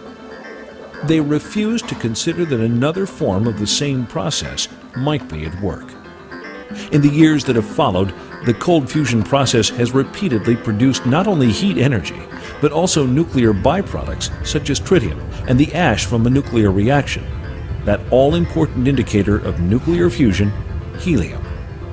It's clearly not possible to produce helium from a chemical process. The only possibility that remains is that the helium is produced by a nuclear process. If the helium is produced by a nuclear process, then necessarily there will be an associated release of heat. Having seen the effect with my own eyes, the claims from a few that this is impossible, inconsistent with all known laws of nuclear physics, these suggestions are in fact irrelevant. I thought, well said. But notice how important the tritium was in this, and they thought it was a fraud because they didn't find the other things that usually go with fusion, with hot fusion. There wasn't the ionizing radiation, but there was transmutation too. Now let's look at some of the samples that were collected from the WTC. You have a variety of all sorts of strange things in the air. And if you look at the melting or the boiling temperatures of these things, there's no rhyme nor reason to the amount of the quantity. It isn't that the things that boil at a lower temperature are more prevalent. What is even more bizarre is that organic material was also found with this, which shows it was not from a high temperature process. Now we get to the most exciting slide. This is from leaky nuke plants, what they pollute into the waterways. The amount of tritium, this is exponential, logarithmic actually, and it's a very high number. This is what is produced in the cell with cold fusion. This is what was found in the basement of WTC-6. You know, the one with all the cylindrical cutouts in it. And this is normal background. What I use the Great Lakes for normal background. And this is from atmospheric nuclear bomb testing. You can see over time it's decreased. So it's gotten down there pretty far, but this is definitely above normal. Now, a lot of folks say a nuke was used in 9/11. Well, do you think they could have kept Chernobyl a secret? People all the way around the world measured the fallout from that. If there was some kind of a regular nuke used in Manhattan on 9/11, do you think they could have kept that a secret? People all around the world would have measured it. There was no like Geiger counter measurable radiation that came from there.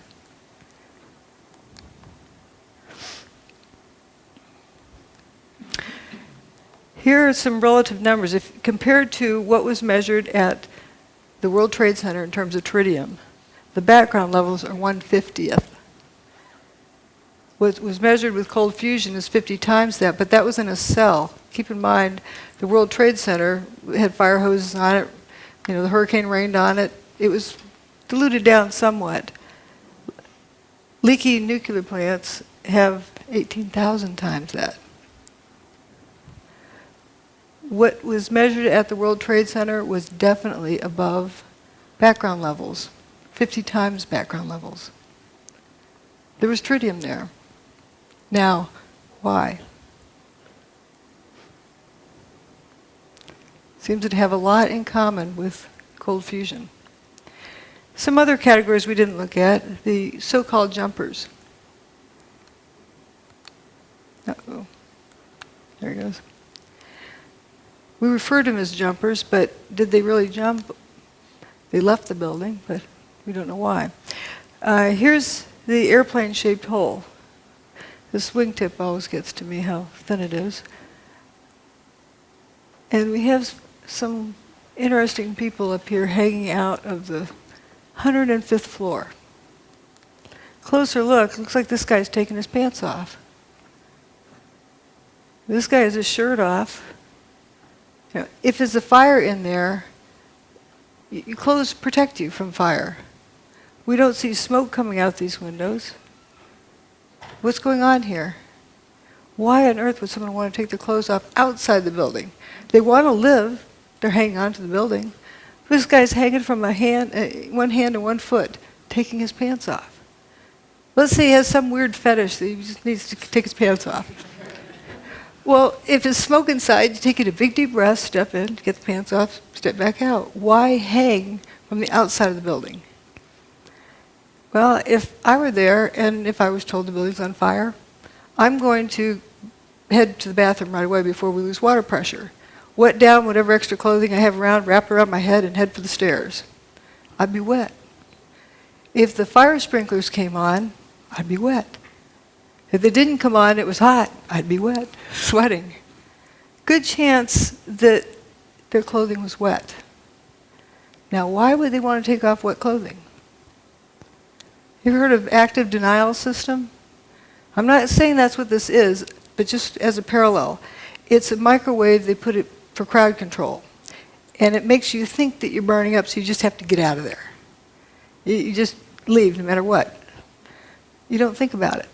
So maybe some people were jumping from that. Would be a good reason why you'd want to take your wet clothes off. Microwave is many times worse for wet clothing. I don't know if that's what it was, but it's consistent with something like that going on inside the building, but not outside the building. And we do know the building was turning to dust inside for the hour before its demise. There's people who say it was thermite. Okay. What? Reports of it, as well as evidence of it in other ways.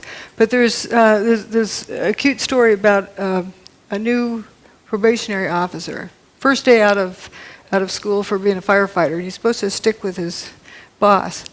And they get up to some place, and the boss says, "All right, everybody, drop everything and go down a few stairs."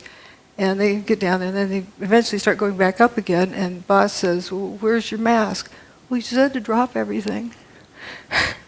So, but the poor guy. So the boss said, "You get out of here." So here's this firefighter making his way down the stairs. He gets down to the third floor, and 100% of the light is blocked out because he described it as having been turned to dust. He knew it wasn't smoke because he could breathe, but the floor had turned to dust.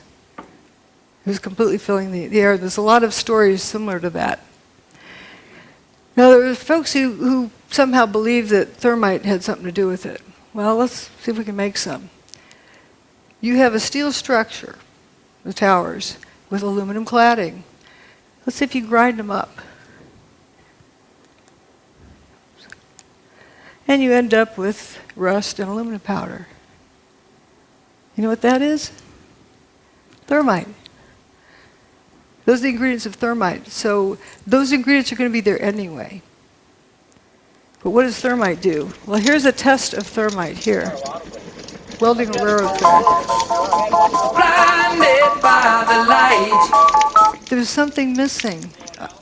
in Manhattan that day. People weren't blinded by the light. You know, if there was nukes that went off, people would be blinded by the light. That's how they weld earthquakes.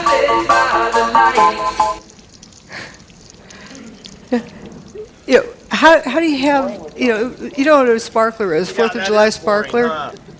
That's what the towers would look like also if it was thermite, you know, doing things. It doesn't do it in the dark.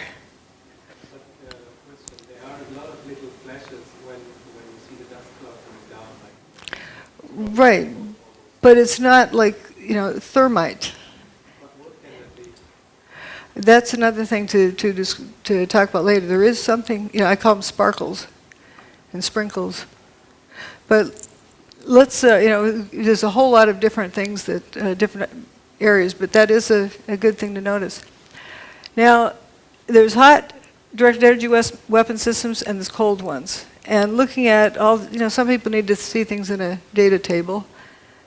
We have low heat, unburned paper, low seismic impact, minimal debris, you know, bathtub survives. Material-specific effects, you know, door latches, trunk lids, toasted cars at a distance, tritium without ionizing radiation. It doesn't have ionizing radiation. Dustification. There's really only one thing that fits the bill. I'm not going to describe exactly what gizmo it is, but we're knowing its characteristics. And its characteristics are amazing. We could use this for free energy. Directed energy weapon. Rather than kinetic energy. These are kinetic energy weapons, heat and motion. You know, wrecking balls, bombs, missiles.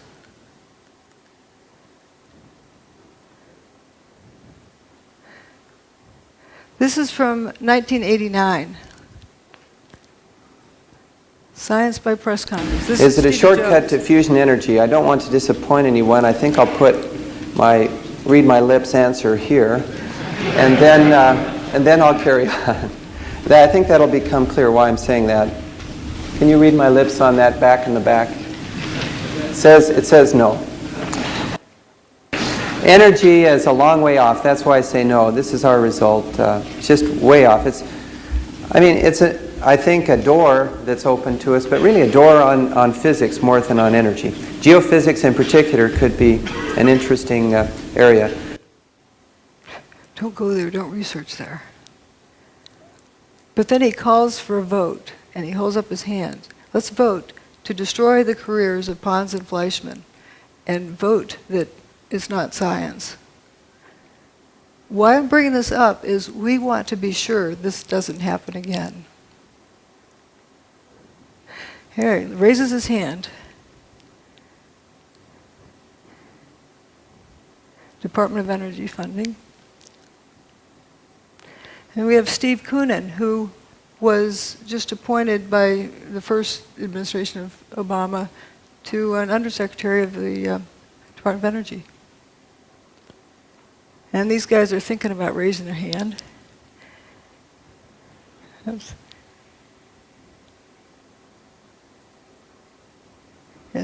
Peer pressure causes people to do things like this too. If everyone else holds their hand up, you start holding your hand up. You don't want to be caught not holding your hand up. But they're determining science by vote. Opportunism, Jones insisted on going public quickly with his opportunism. Jones insisted on going public quickly with his opportunism. Jones insisted on going public quickly with his opportunism. Jones insisted on going public quickly with his All right, well, it's stuck there. Now let's look. The building turned to dust. Something did that.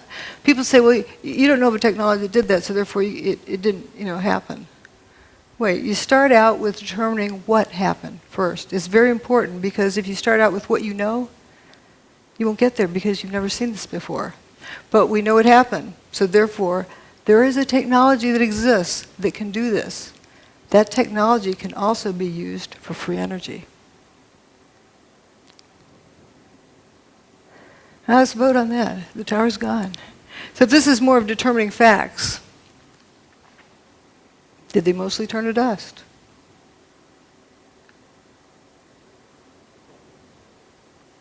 There exists a technology that instead of molecules being attract each other, they repel each other.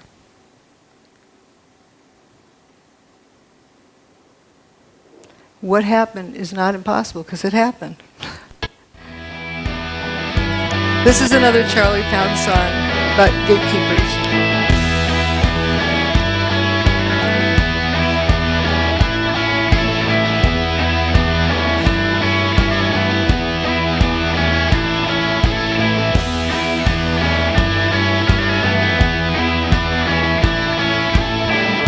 So there you go, following them, but you don't know, it just leads to an end. The truth you seek, they want to hide, that's why they keep you close by their side. They're the gatekeepers, they hold all the keys. They're the gatekeepers, information disease. An opportunity lost.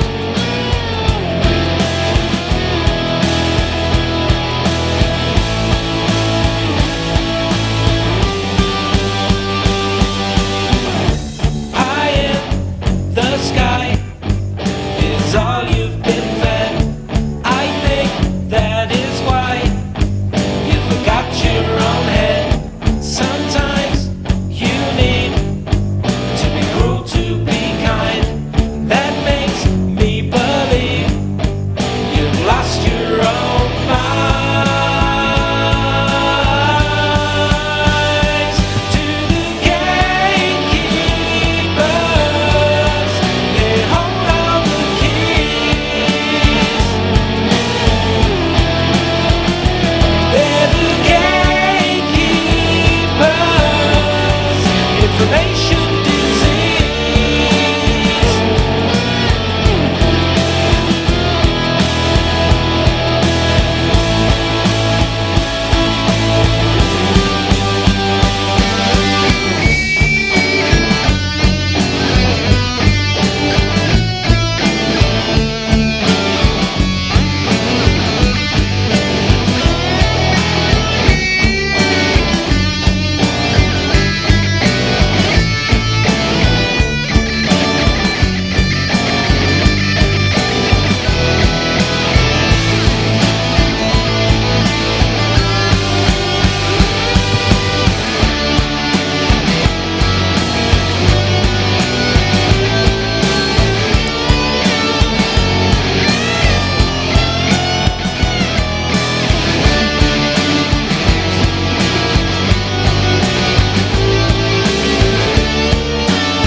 All the data says that some form of directed electromagnetic energy was used to basically break down the materials of the World Trade Center.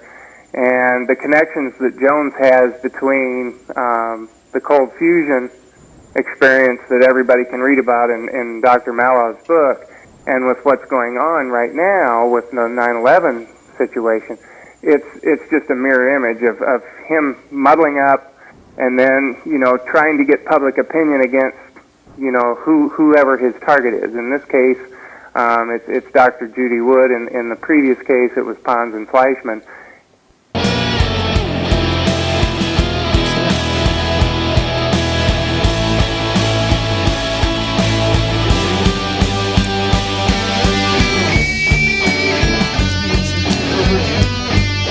The important part is to realize we don't want history to repeat.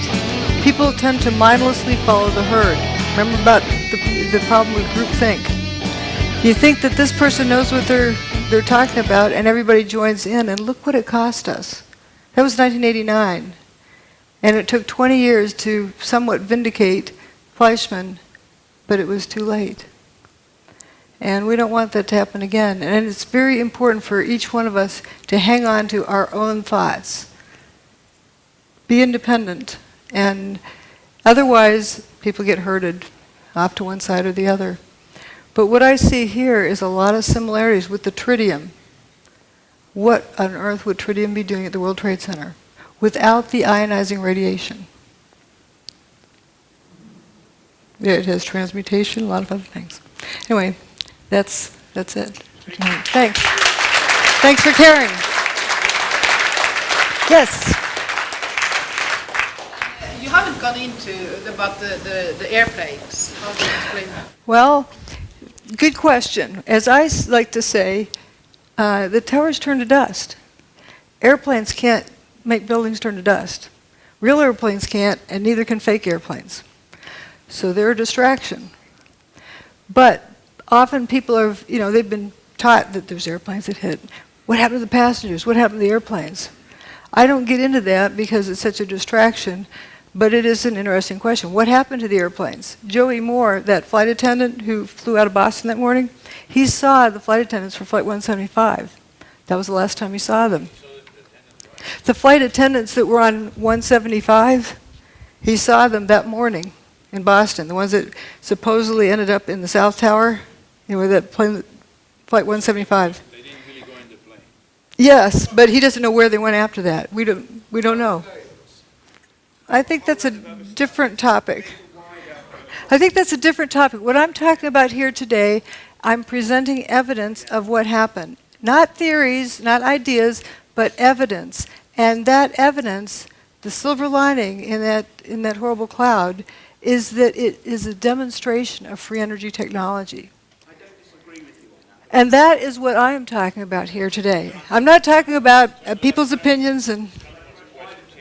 I wanted to make the point that Dr. Stephen Jones, he lives in a neighboring town of mine in Spring City, Utah. He's a friend of mine and of my parents. They're actually in an intentional community together, so I've got a very tight connection with him.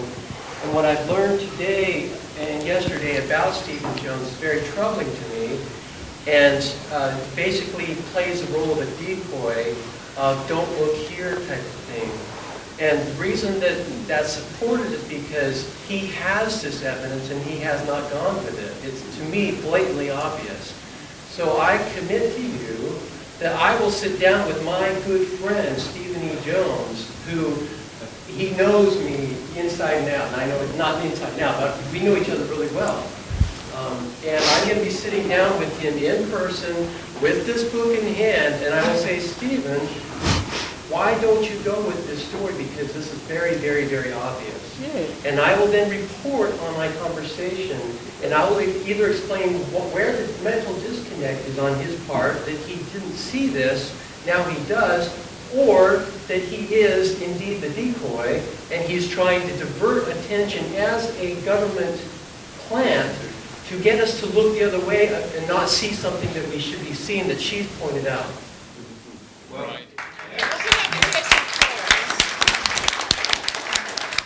Thank you. Yes. Yeah, in addition to that, your story is so crystal clear, actually, that I'm curious. I can see that you don't get staged on mainstream television. Okay. But the interesting thing is to see where you get staged in the alternative media. Because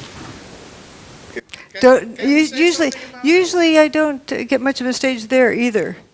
But that's changing, and thank you to Jerome for inviting me here to this conference, and that is wonderful. Yes.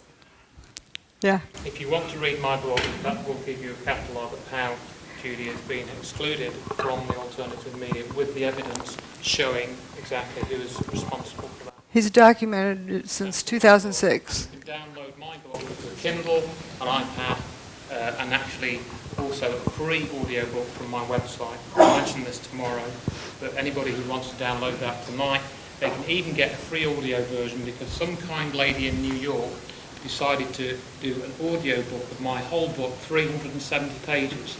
She took it upon herself to do it, so it's now in a completely accessible format for anybody that wants to read it free. That's good. Let's see some other questions. There. Yes. Obviously, there was some about John Hutchinson on the web, and I know a little bit about him. Have you much experience with John Hutchinson? And I've been there and witnessed the effects of his. He can get it to repeat, but not all the time. Oh, he can get to repeat whenever he wants to. If you want a demonstration, he can get within 20 minutes. He has the thing warmed up and going. And for people who say that, there's this rumor that it's not repeatable. There's a picture of John sitting amongst about 50 samples. Shows it's repeatable. Judy. Yes. Over here. Hi. Oh, here. Hi. Hi. Great talk. I really enjoyed it. It was a very good presentation. I didn't seem to be sceptical earlier. I didn't really mean to put that over. But moving on, I'm just trying to clarify. On the one hand, we've got the cold fusion. On the other hand, we've got the kind of Hutchison effect. How do those two gel together? I know you're just saying we're only saying what we can see. But I'm just trying to kind of put it together in my head. But looking at the similarities in the evidence, John Hutchison gets all of the same, transmutation. What he's using like a microwave type? Yes. Beam. What he uses is interference of at least two different types of energy. He creates a static field using a Van de Graaff generator. He used to use Tesla coil, but he now uses a Van de Graaff generator, and creates a static field, and within the static field interferes radio frequency signals like microwave. And within that zone, or someplace within that zone, these effects occur. And would you say that the cold fusion type effects, the effects of tritium, was as a result of that exotic energy? It's not that it's like I mean, when I think of cold fusion, I think of a process, but a solution. But it seems like there's an awful lot of things in common with it. Yeah, fascinating. Like, let's go study it. But, yes. Here in Holland, there were television images. Sorry. Yeah. Here in Holland, there were images on television for weeks on to go with all kind of trucks transporting rubble from ground zero to another place. It went on for weeks on television here. So that gives you the impression there was It actually went on at least till 2007. I was visiting the site in 2007, and there were trucks coming and going then. They were bringing dirt, stirring it around, scooping it up, taking it out, bringing in more dirt. Looked like potting soil, really rich dirt. And a lot of it, coming in, going out, coming in, going out. And if you look at what was there, I don't know if you saw my first presentation, that there's this lack of rubble. And Peter Jennings talking from the studio, talking to George Stephanopoulos on the scene, George, we've been wondering, where's all the rubble gone? Oh, talking to a volunteer, Robert Galinsky, explained it all fell down into the ground, was pulverized, and evaporated. It wasn't there. Yes. Yes. It seems to me that you're focusing a lot on the main two towers and around, but on the fact that Building 7 was actually demolished or whatever 7 hours later changes any logical to explain what they pretend to say that happened. How this other building, 5 hours later, is going to end up coming down. And then also, you didn't mention anything about the one plane that supposedly hit the Pentagon. I'm talking about what happened at the World Trade Center. For you specifically don't want to get into. Well, I'm staying focused on this. There was the most amount of evidence available for this. Also, there was a report which gave me a legal avenue to go after the contractors on the NIST report. What about the Building 7? You didn't seem to. I covered it also in the earlier talk. There's a whole lot of similarities with it. It was turning to dust throughout the day internally. And you saw an enormous amount of material pouring out of the building, one face and one face only for most of the day. And when it went away, it didn't make a seismic signal that traveled through the Earth. It only left a surface wave. It did not slam to the Earth. And the surface wave that it left was almost a non-existent event. Right. We have another question over here. All this material going out. Yeah, the facade was about all that was left, and it was almost silent. And you can see it if you look at some of the images of it as it's coming down. A lot of people say, well, it looks like a controlled demolition, but I have photos of it like 1 second apart where you see it, suddenly all the floors are frothing up. You know, just. Well, why would you say they took so many hours after instead of doing it at the same time than the others? You have to ask them. Yes, Judy. This is a question about John Hutchinson. You mentioned that it was electrostatic field. He built up a large static field, and then he had more than one microwave, so it was some type of interference phenomena. So here's the question. Is the interference points, was it where the field was bucking and thus we're kind of on an antinode? There really isn't so much of a node. It's like what one energy field does to another one. Maybe a way of explaining it is, it's a couple of ways you can get inside of a house. You can bulldoze down the front wall, or you can use a key. What it turns out, the interference of these different energy fields, if done just right, is like a magic key that opens up this door where you get this free energy. Wow. So John Hutchison brought down the World Trade Center. No. Well, I was giving a talk in Portland. Here's what's wrong with it. John and I were giving a talk in Portland, Oregon. Somebody asked that question. Well, he sometimes can't get it right. He sometimes gets it here, gets there. He can't really control it well. And I said, John didn't do 9/11. Thank you. We have time for one more. Hello, Judy. I'm an engineer myself, and if you look at the events of 9/11, it's a perfect theater. But looking from the culprits, you would expect that they have tried it before. And if you look at the anomalies in the Earth magnetic field, are you interested, or have you been looking for the period before 9/11, if there were any other anomalies in the Earth magnetic field that you expect? There are various things, and it's a big, complex event. I was also looking at the correlation between solar storms and hurricanes. It turns out if there's a solar storm that hits the Earth, about the time you have this low pressure system out in the middle of the Atlantic, very good chance it's going to turn into a hurricane. That's an interesting, correlation there. They got it first time right. I mean... there's other events I've not studied very carefully, but for example, Oklahoma City, it looks just like the inside of Building 6. The only difference is one, I've got pictures side by side, the only difference is one has some wheat checks at the bottom, showing that it came from the World Trade Center. There's also other events that have happened that are very questionable, but it isn't that it necessarily happened just this way for the first time. Thank you. Do we have time for one more? Sure. Just one more, this young lady in the front. I'd like to hear what the truth movement in America, how did they react when you came with this finding? Oh, that was back in 2006. For example, I'll go ahead and say it. Stephen Jones tells people that I'm talking about ray beams from outer space, or space beams. He's also the person that coined the term cold fusion for ridicule. It's not really the typical fusion. It's a different kind of process. And that helped sink it. And I remember an interview with Martin Fleischmann. He was asked if he had any regrets. He said, yes, letting my competitors call this cold fusion. Yeah, I never let people call it space beams, but I don't get on the air and somebody else does. But there's most of the people in the truth movement have genuine interest. They're sincere people.